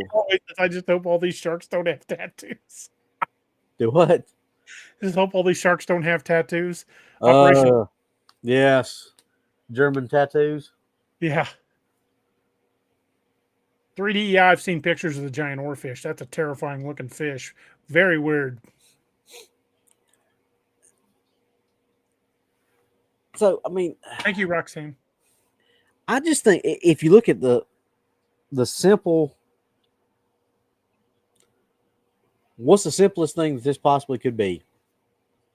A megalodon. The easiest and most logical explanation is a remnant meg. Yeah. And as you and I both have done frequently in our careers, What's Occam's razor? The simplest explanation is likely the truth. So, yes, it's fun to think that this could be the Godzilla effect. Yes, it's fun to think that this could be a hybrid of different species. But realistically, more than likely, this is just Megalodon still exists. This is what you get. Multiple people have seen it. And I think honestly, it's just a matter of time before it's documented. Just like, yeah, it's just a matter. And there's a caveat to that. I know, is the government going to allow this to be released? What kind of footage is out there that we don't even know about yet? Same thing with Bigfoot. What's been suppressed? What's been suppressed? All that could, how many pictures of Bigfoot are out there that are 100% people would be like, oh my God, there it is. That are just not going to be released. And the same with this thing. I think they let little snippets of it, just enough to to keep people kind of on the fence. And some people say this, some people say this. It's the same exact conundrum we get in with Bigfoot and all these other cryptids. The government wants us to constantly be fighting and constantly spinning our wheels of, does it exist? Does it not exist? Yes, it does. No, it doesn't. And they keep us distracted and keep us fussing with each other instead of focusing on the fact that, well, maybe this thing does exist. Let's just go find it. Sorry, that was my soapbox. Well, I had a guy I knew, I went to high school with. He was a sonar technician on a Los Angeles class submarine. Lost contact with the guy. I haven't seen him in probably 25 years. I don't even think he lives in the state anymore, but him and I were talking, swapping stories and sharing a couple of beers. And and he was telling me when he was a fairly new sonar operator on his first posting, he said they were leaving their berth in California. And he said when they were heading out of the bay, something got in behind them.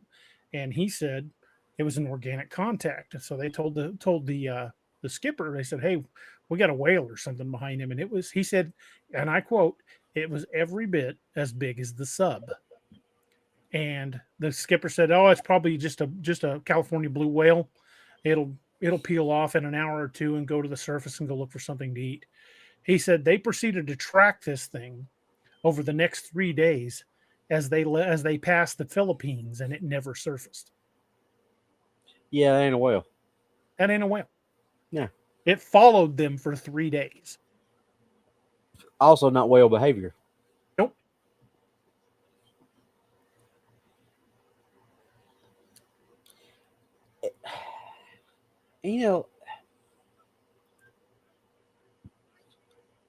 As much as it would be like, okay, if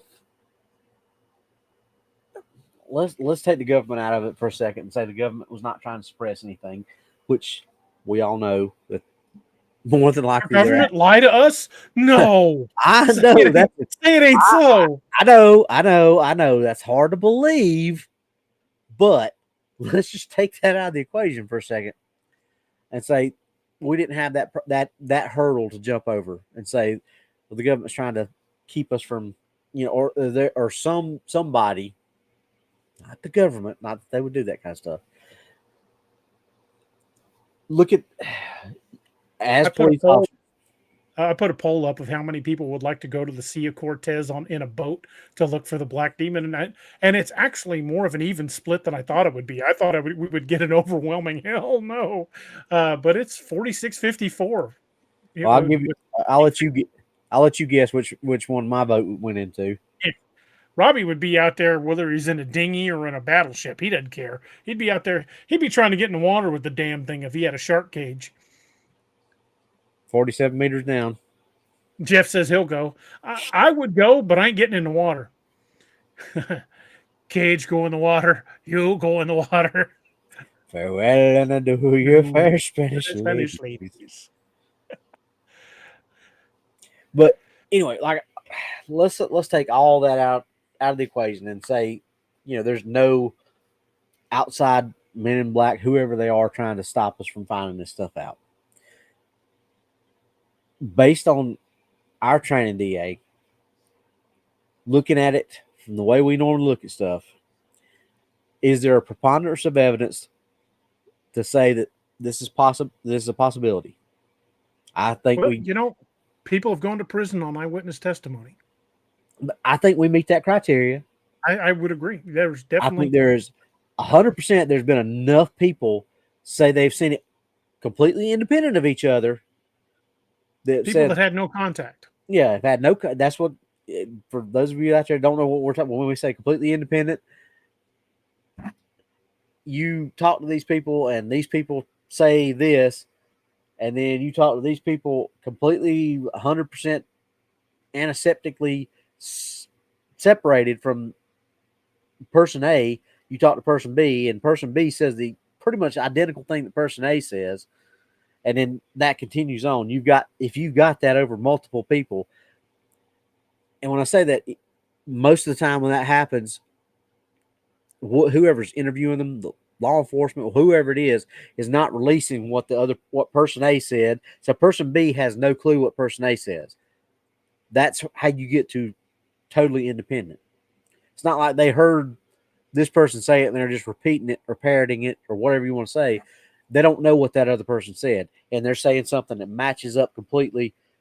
There may be little small variations and differences, but not so much that it says, oh, it's a completely, totally different story. So anyway, I think we meet that criteria that there's enough people out there who have seen, or heard, or say the exact same thing, or pretty much roughly the same thing. Then you look at the area, or does the area support something like that? I think we've ticked that box off when we looked at was freaking 2 miles deep. So yes, something that big could definitely survive and not be seen in that area. Does it meet the criteria for the food? Well, we've already proved that whales migrate through that area. So we've ticked off 3 major boxes just right there, I believe. Preponderance of evidence of people seeing it and multiple witnesses saying the same thing and seeing the same thing and it all being roughly the same. The area would support a predator that size, and there's a food source that goes through there regularly that would support that. What would you call that as far as our law enforcement training goes? To me, that says that there is enough exigent circumstances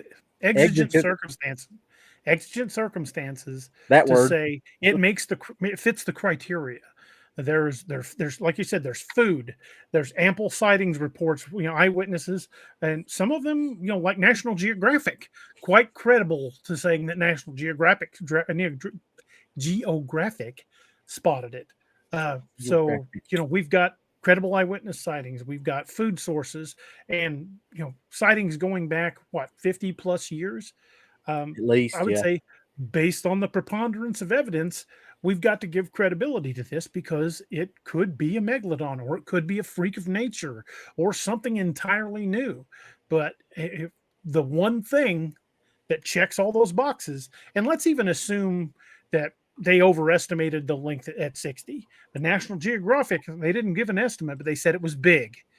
So I'm going to go on an err on the side of caution. But even if we took that at half size, from 60 feet to 30, that is still one massive shark, probably in excess of 4 tons. That's still bigger than the biggest recorded, which is deep blue at 20 plus, is what they'll say. That's comfortably what they'll say. Because at first, they came out, it's 22 feet. And then people start saying, well, where's the measurements? Well, realistically, deep blue may only be 18 feet, which is massive. Massive. And still, a 2-ton shark. Yeah. An 18-foot shark is huge, especially when you're looking at it as a great white. But they're saying 20 plus. Because, like I said, at first they were saying, she's 22 feet. But so let's Little just twisted. They did tag Deep Blue, but they have not been able to get close enough to the Black Demon to tag it. yeah. And Deep Blue was actually when that lady got killed in Hawaii, which is a very warm climate. Deep Blue was actually in Hawaii feeding on a whale carcass at the time that lady was killed, and they have not still yet have not determined exactly what species of shark killed her yet. And Deep Blue And was, even if they know, they may not say. yeah, and Deep Blue was in that area at that time. That has been confirmed by the tracker. Roxanne, I don't know. I couldn't tell you how big around Deep Blue is, but The from the look of her, she's got some girth to her. I'd well, say most of the pictures that were 10, taken 15 of feet her, around. most of the pictures were taken of her that everybody has seen. They're saying that she was possibly pregnant at that time, so her girth is kind of like, She's a big girl. it's big right now, but it could not be. It may not be that big after she gives birth because she may be pregnant. So, yeah, They estimate her between 2 and 2.5 tons. yeah, That is a lot of shark. That's a whole lot of shark. that's a big animal. Chris Burkhardt says maybe the fisherman Eaton had hooked into something big. The Black Demon was hunting and ate them both. Very possible. Or they hooked the Black Demon and got yanked in the water, and it came around and got him. Because numerous empty boats have washed ashore. There was at least one case where a guy got his arm torn off by something, and they found him dead, and the boat bled out. Um, there are other cases of people that have been snagged out of boats with other people in the boat. So there's something that has killed a number of people in the Sea of Cortez, and there's tons of giant squid. There's a huge population of squid in the Sea of Cortez. There's plenty of whales, and if this thing is a deep predator like Marianas Trench, the Sea of Cortez is still deep enough where it could come in to find its food and then go deep again and go right back out to the open ocean. Roxanne, to answer your question about how long a shark's pregnancy is, different species go different gestation periods. Great whites have a pretty long gestation period, if I'm not mistaken. I want to say they're like on the 18-month range, but some are even shorter than that, or a lot shorter than that. So different species, different time frames.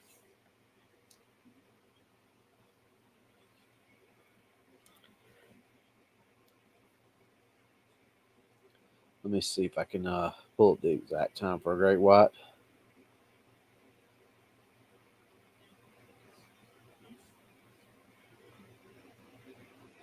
I'll let you do that. I'm doing a couple other things at the same time.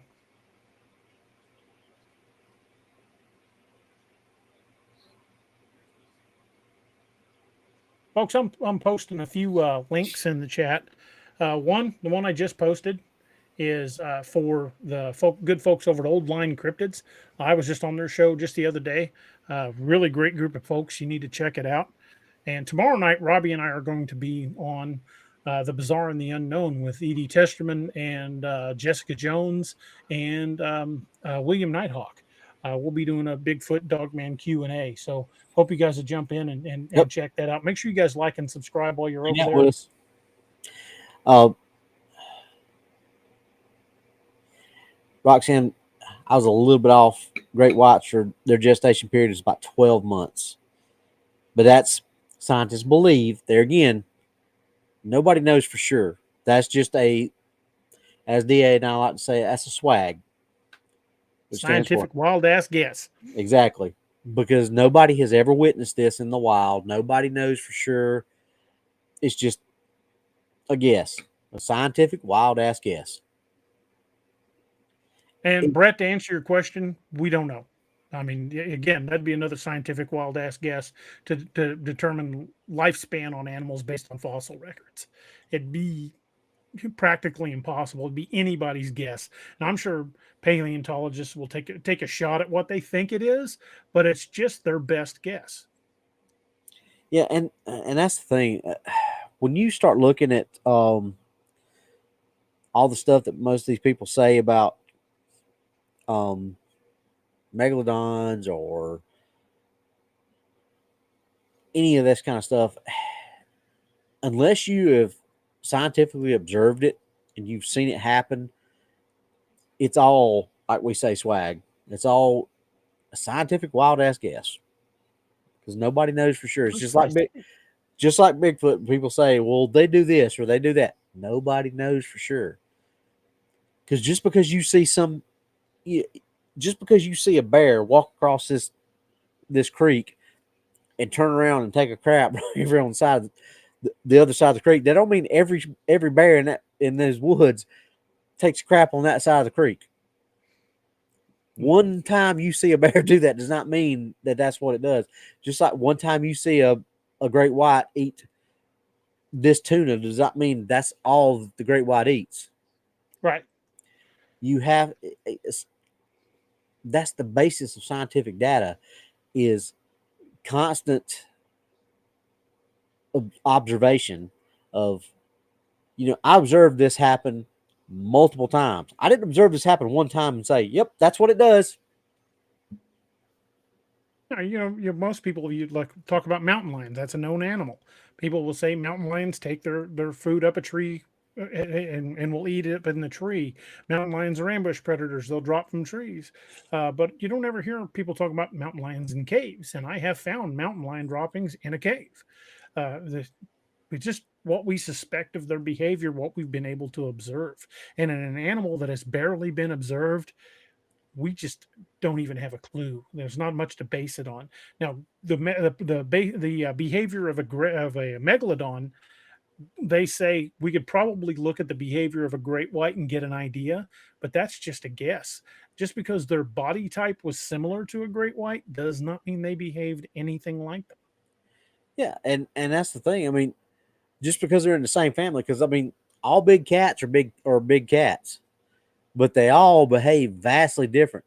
Tigers are solitary hunters, whereas lions are pack hunters. So the way they hunt is completely and totally different. That's why tigers are bigger than lions, because tigers are solitary hunters. They have to be bigger and stronger because they have to be able to take down the prey by themselves. Whereas lions hunt in a pack, they don't have to be as strong. They don't have to be as big because there's multiple lions there trying to take down whatever they're taking down. Same thing with sharks. I mean, blue sharks hunt in a pack. That's why you get feeding frenzies of blue sharks and oceanic white tips and things like that. Great whites typically don't feed in a pack. They're typically lone hunters, which is why they're bigger sharks than great blues or makos or anything like that, because they don't have 15 or 20 other species or specimens to help them take down the big whale. The only thing that I found in nature that kind of goes away from that is killer whales. They hunt in a pack, and most big males are like 30 plus feet. They're the only kind of little offshoot of that dichotomy in the nature, because they're a predator. They're not lone predators. They're pack hunters, but they're big. Killer whales are the apex predators of the ocean that we know of. There's not much out there other than if there is an actual megalodon. There's not much out there that can take on a killer whale one-on-one. Well, they say there are no documented cases of killer whales killing and eating people. Exactly. No documented cases. Exactly. That doesn't mean it hasn't happened. Because if somebody's out there by themselves swimming and they get eaten by a killer whale, how are they going to document it? Who's going to tell the story? Excuse me, I was eaten by a killer whale. I mean, well, if you're one of their primary diets is seals, and if you're out there in a black wetsuit swimming along in the water, what are you going to kind of look like?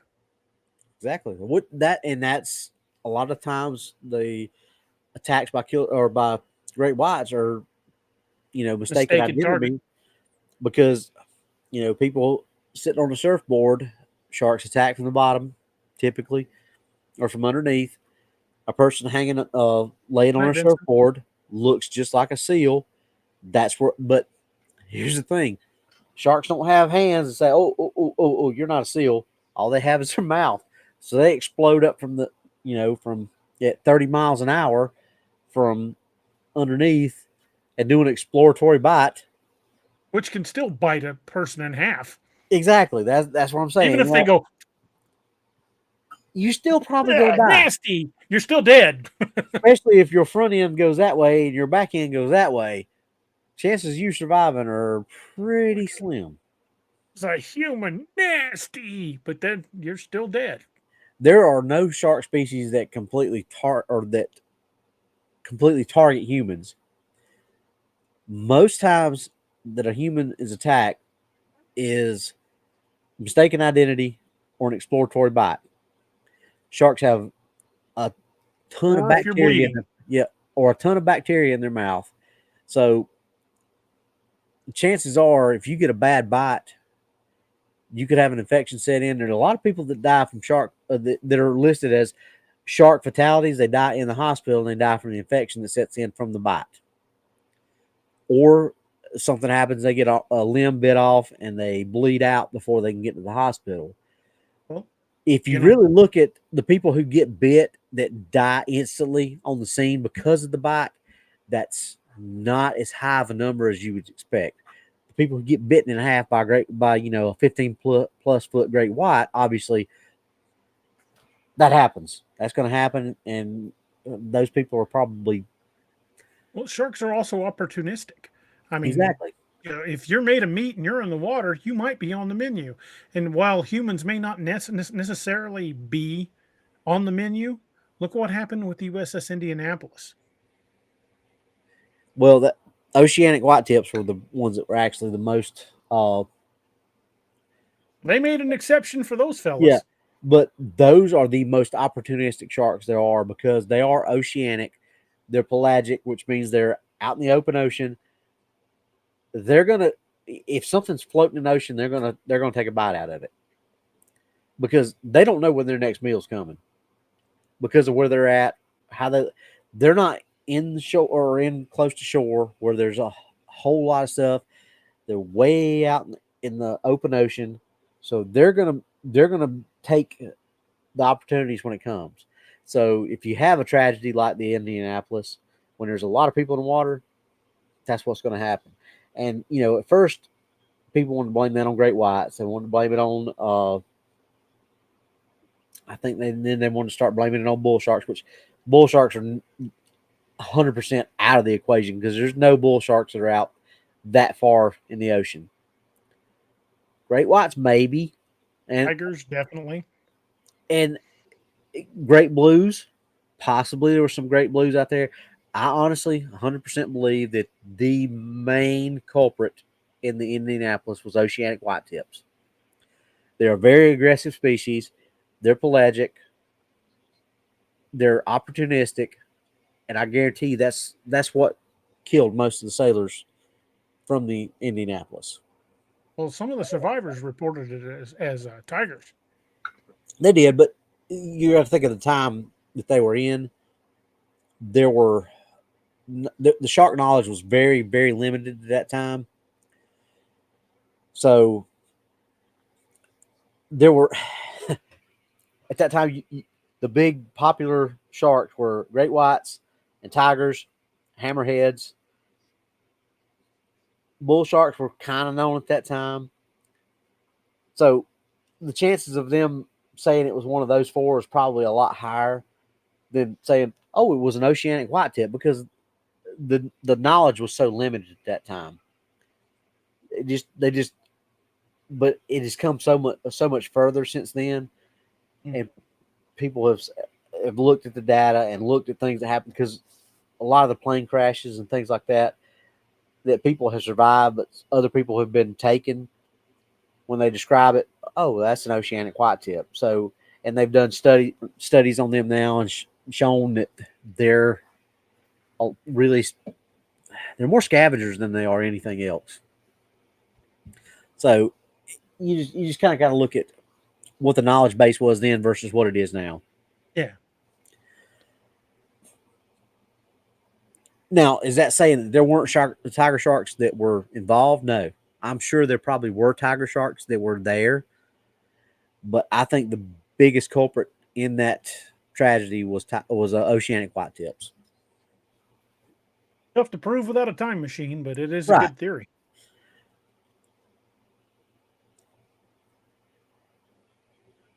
So, and Quint never told us what it was in his speech. He just They said, did. He said the first one that came in was a big tiger. That's he Did said he say that tiger? he said a big tiger, we estimated 13 feet. You know how you tell from the tip of the tail to the tip of the I don't remember dorsal him fin. saying He said a I 13-foot remember saying, tiger. I'm just saying, I don't. I can't remember him saying that. When we're off, go on YouTube and look for the shark, I will. the I will. Indianapolis I'm trip. I'm trying to remember the speech in my head. But I don't remember I'll him bet saying you it. $5, No, cashy money. He says first one that came in was No, a I'm not tiger. saying you're right. I'm trying to remember him saying a species, and I just can't remember that. I'm drawing a blank for him saying a species. But you might be right. I don't remember. But anyways, if you watch all the documentaries here recently, that's what they claim is the most likely candidate, and what I believe is the oceanic whitetip, because that's the type of shark that is. They're opportunistic. They're out there in those shipping lanes where that would be, and it makes sense that that's what they're going How to big do be. white tips get? 12 and a half, 13. That's man eater size. Oh yeah. Well, I mean, Even a little one could take a hunk out of you, but a 12 to 13 yeah, footer, a 6-foot shark, if it wants to take you down, is going to take you down. it'll take an arm or a leg at the very least. Yeah. 66-20, by the way, just in case you're wondering. 66 to 20. Well, hey, they're trying to get on the scoreboard. Yeah. They're only, triple their score Well, plus. the fifth string's playing now, so I mean, Yeah. They're playing the water boys and the extra coaching staff. yeah. That tiger has got his workout tonight. Yeah, he's probably going to be sore in the morning. Yeah, his push-ups are not very strict right now. I just watched him doing it a lot. Well, on top of that, he's doing them in a mascot costume. So, but like I said, even if you say it was tiger shark, which tiger sharks typically stick to the shallower waters. But do some tiger sharks get out that deep? Yeah. Do tiger sharks get big? Yes. Biggest tiger sharks are 20 plus feet. That's 16 to 20 feet. That's a big shark. They're aggressive. They are known to attack and kill humans. They're the garbage cans of the sea. So were there probably tiger sharks out there? Probably. Well, they used to call them ship followers. Yeah. So I think the biggest culprit had to be oceanic whitetips, because there were probably blues out there. There were probably hammerheads. There were probably tiger sharks. There was probably we'll use a dock word, a plethora of sharks out there. Would you say they had a plethora of pinatas? There was a plethora of sharks. Tell me, Heffa, what is a plethora? So I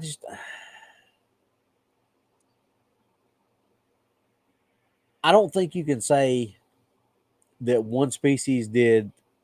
You can't just say it was great whites that did this, or it's tiger sharks that did it. You can't even say it was oceanic whitetips. I think the biggest culprit was oceanic whitetips, but I don't think. When you get that much blood in the water, it's going to attract every 100 miles.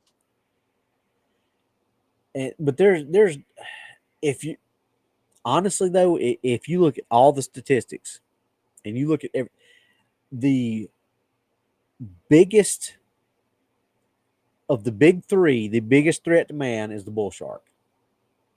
Bull sharks kill more people or attack more people than any other. Now, what gets the most press?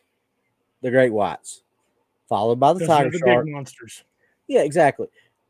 what sells more, an 18-foot great white biting somebody in half once, or a 6-foot bull shark biting somebody's calf off 5, 6, 7 times that happens, and those people, it's more spectacular to have an 18-foot great white attacking somebody or a 16-foot tiger shark. They get the most press because of their status, but bull sharks Thank you, Judy. Good night. Sorry. bull sharks are the more aggressive of the big three. Mhm. You can look at If the a bull shark shark bites you, one of Doc's kits might save you. If a great white bites you, probably not. right, Tough to tourniquet off your lower torso. and that's the thing though. You have a better chance of surviving a bull shark attack, but you also have a greater chance of getting attacked by a bull shark. And the thing is, with the bull shark, you can get attacked in freshwater just as easy as you can get attacked in saltwater. And you know, you have to be in certain places for a tiger or a great white to attack you. Broad spectrum for a bull shark. I mean, there have been people attacked in Lake Michigan by bull sharks. So there are lots of species of sharks that are aggressive towards people. But when we start talking about, when we get back to the black demon, the thing that ticks the most check marks to me is just it's got to be a megalodon. And I agree. I don't think there's enough evidence to. All the other stuff was cool to think about and cool to talk about. I just don't think that the evidence points towards anything other than, if this thing is real, which I do believe, I don't think it points to anything other than, a megalodon that's just survived, or a group of megalodons. Right. Because that would be perfect hunting grounds for a meg. I mean, there's lots of food there, and people occasionally get in the way of that. There's Yeah. plenty of food source, and that water is plenty deep enough for it to go deep and get away. Well, and here's the thing. The and I guess this is kind of I know why the movie does this, because it wouldn't be a movie if it didn't. But a shark the size of a megalodon, 9 times out of 10 is not even going. If we're swimming in the water, they're not even going to look at us, because Yeah, we're not anywhere close to the sustenance that they need to survive. That's like so grizzly bear hunting field mice. exactly that 100%. A waste Now, of their time and energy. does that mean that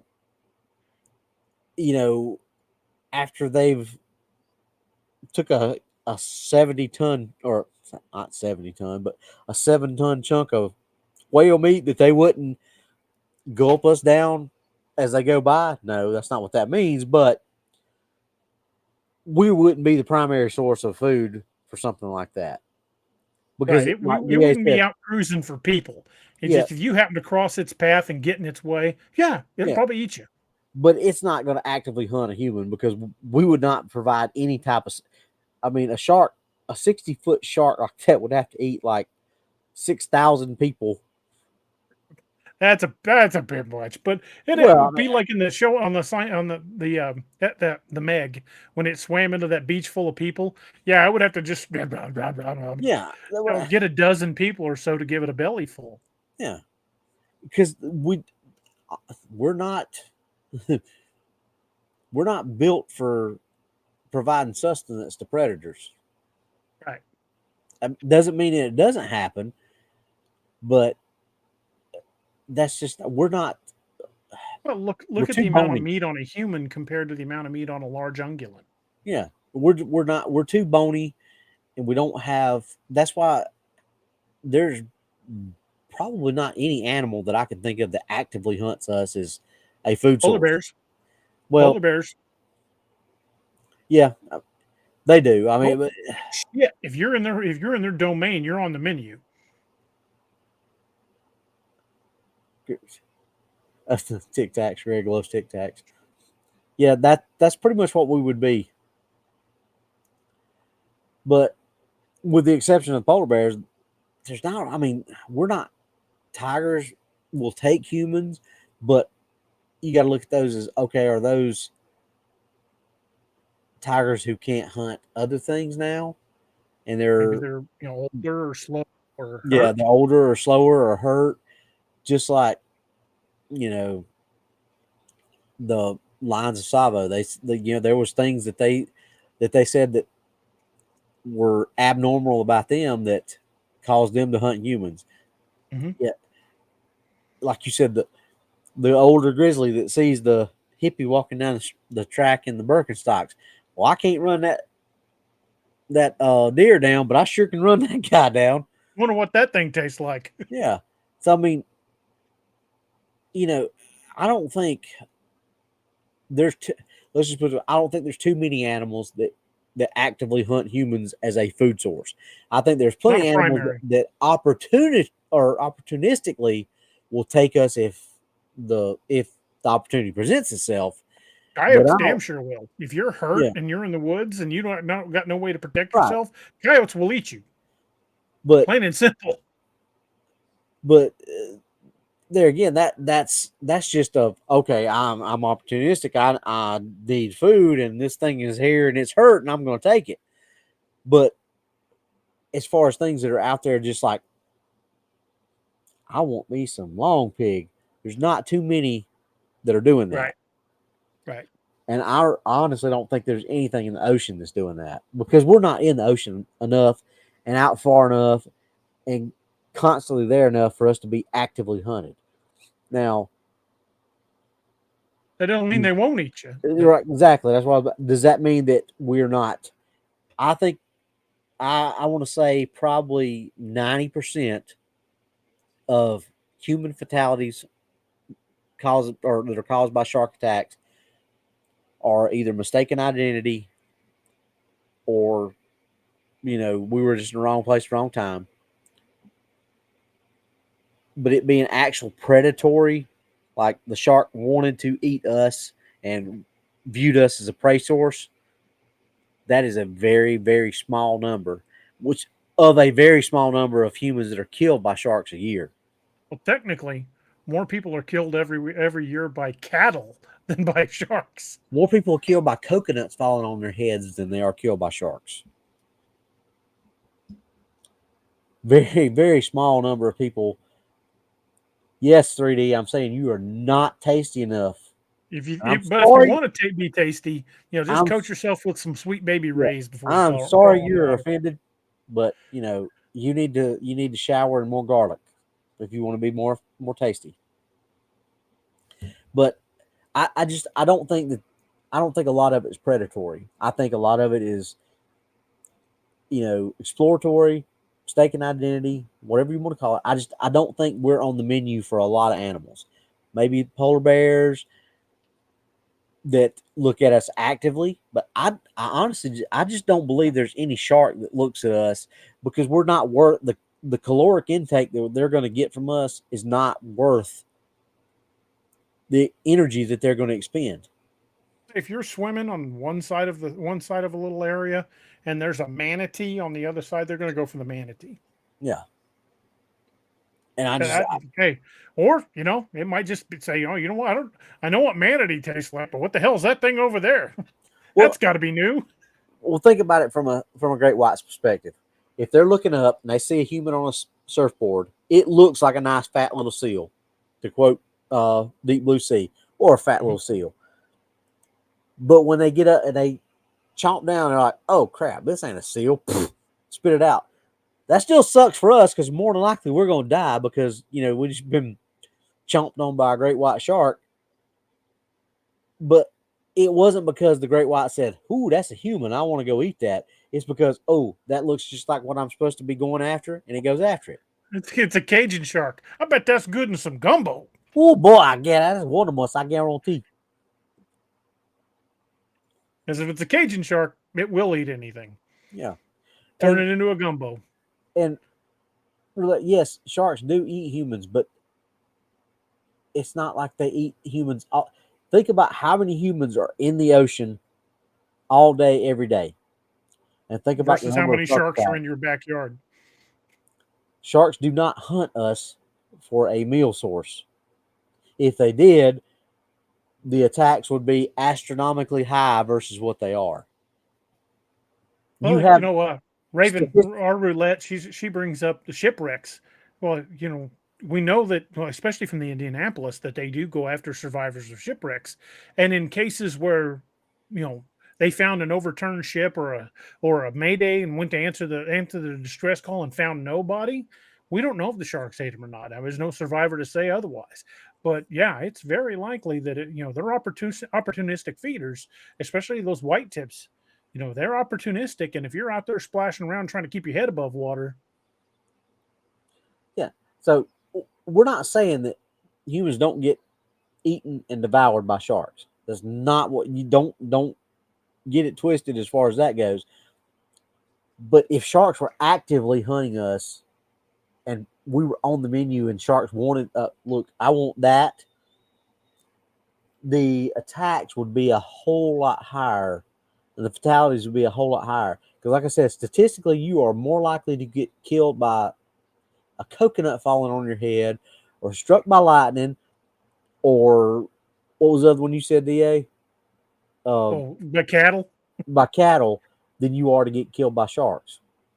And if you think about how many people are in the ocean every day and look at the number of people that are killed by sharks, it becomes apparent that no, we're not on the menu.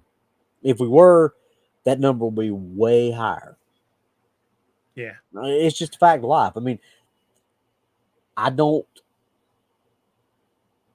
personally. I'm like DA when we were talking about earlier. The number one way to prevent shark attacks is Stay out should of the be water. stay out of the water because unless you're like a Saturday Night Live fan where you see the land shark, you ain't got to worry about it. But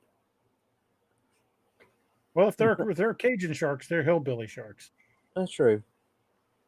You know, you got ice sharks where they're swimming around in the for the avalanche and things like you got all that stuff. Yeah. But you know, one thing to bear in mind, folks, is if you're not in the water, you're not or right at the edge, because like Greg House is pointing out, sharks will breach right up to the edge of water and grab stuff. It is not unheard of. Um, so you know, just bear that in mind. If you're not in or near the ocean, your odds of getting bit by a shark are slim to none. Uh, but I'm net not going to give zero. the statistic of the depth of water that most shark attacks occur in. Then Yeah, it's less than 3 feet. And have you ever seen drone footage taken over a crowded beach? A lot of times you'll see people out playing in the water, and the drone looks down, and they're filming, and there's sharks just swimming in among the people. here's the thing: if people knew when they were standing in the ocean, if people knew how many sharks were within 15 to 20 feet of them, they probably would never step foot in the ocean again.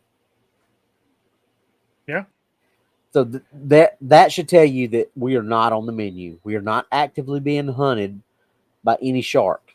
Because if we were, every time we step foot in the ocean, somebody would be going under and getting a leg ripped off or an arm ripped off or something else. yeah. But we're not on the menu. Now, does that say I'm going to mean that I'm going to go swimming in the ocean, splashing around, jumping around, yelling, screaming, hollering? No, because I know how my luck is, and my luck means that I would probably be the one to get clamped down on. That's why I don't go in the ocean, because I know how my luck goes. But if you play the odds and you're good at it and you like it, go right ahead. I'm just not going to do it. My family's all Scotch Irish. You see me on the beach with shorts on, my legs are going to be so bright, somebody's going to yell the beacons of Gondor have been lit.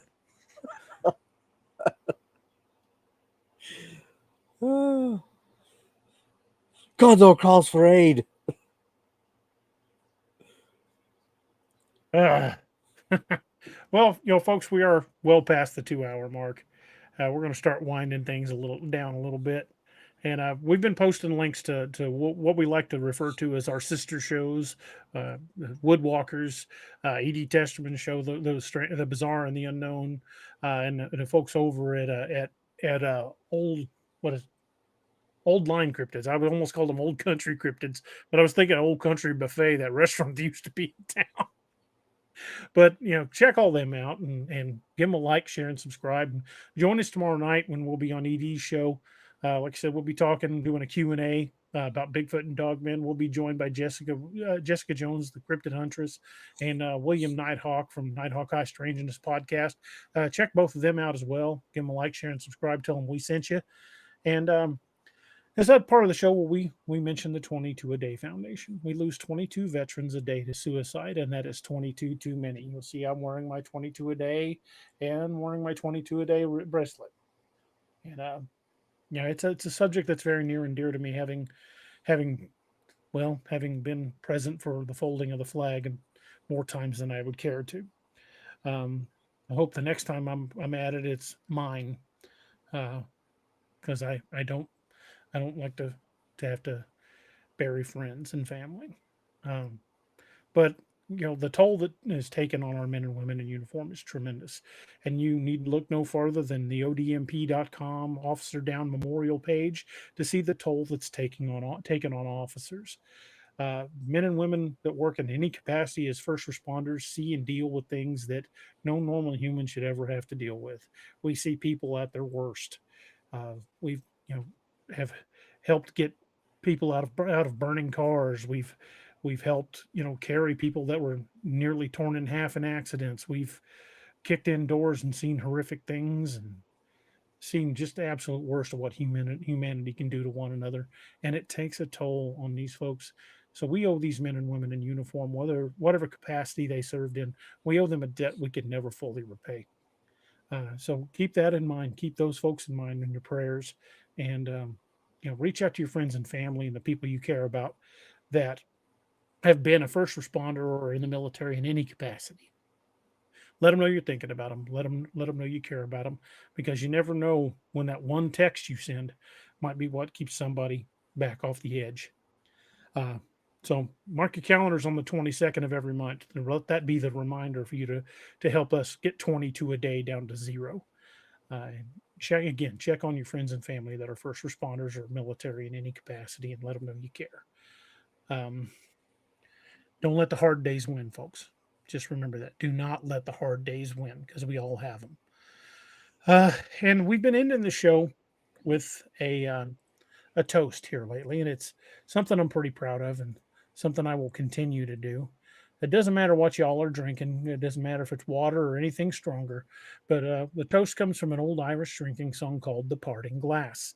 And The Parting Glass is, it's played in bars, Irish pubs all over the world at the end of the night when people are going their separate ways. But if you listen to the lyrics, it's really talking about more than that. So tonight we lift our glasses to the ones we lost along the way. Those brothers and sisters that, were buried under a flag, or even the ones that didn't serve in any capacity. We say goodnight and we say goodbye to the ones we've lost along the way. So if you guys will lift a glass with me to the parting glass, and the phrase the chorus goes like this: but since it fell into my lot that I should rise and you should not, I'll gently rise and softly call, good night and joy be to you all. Good night, everyone. Thank you for joining us. Catch us again Wednesdays and Saturdays on Ex Machina. A special thanks to all our channel members and Patreon supporters. Please make sure to like, share, and subscribe.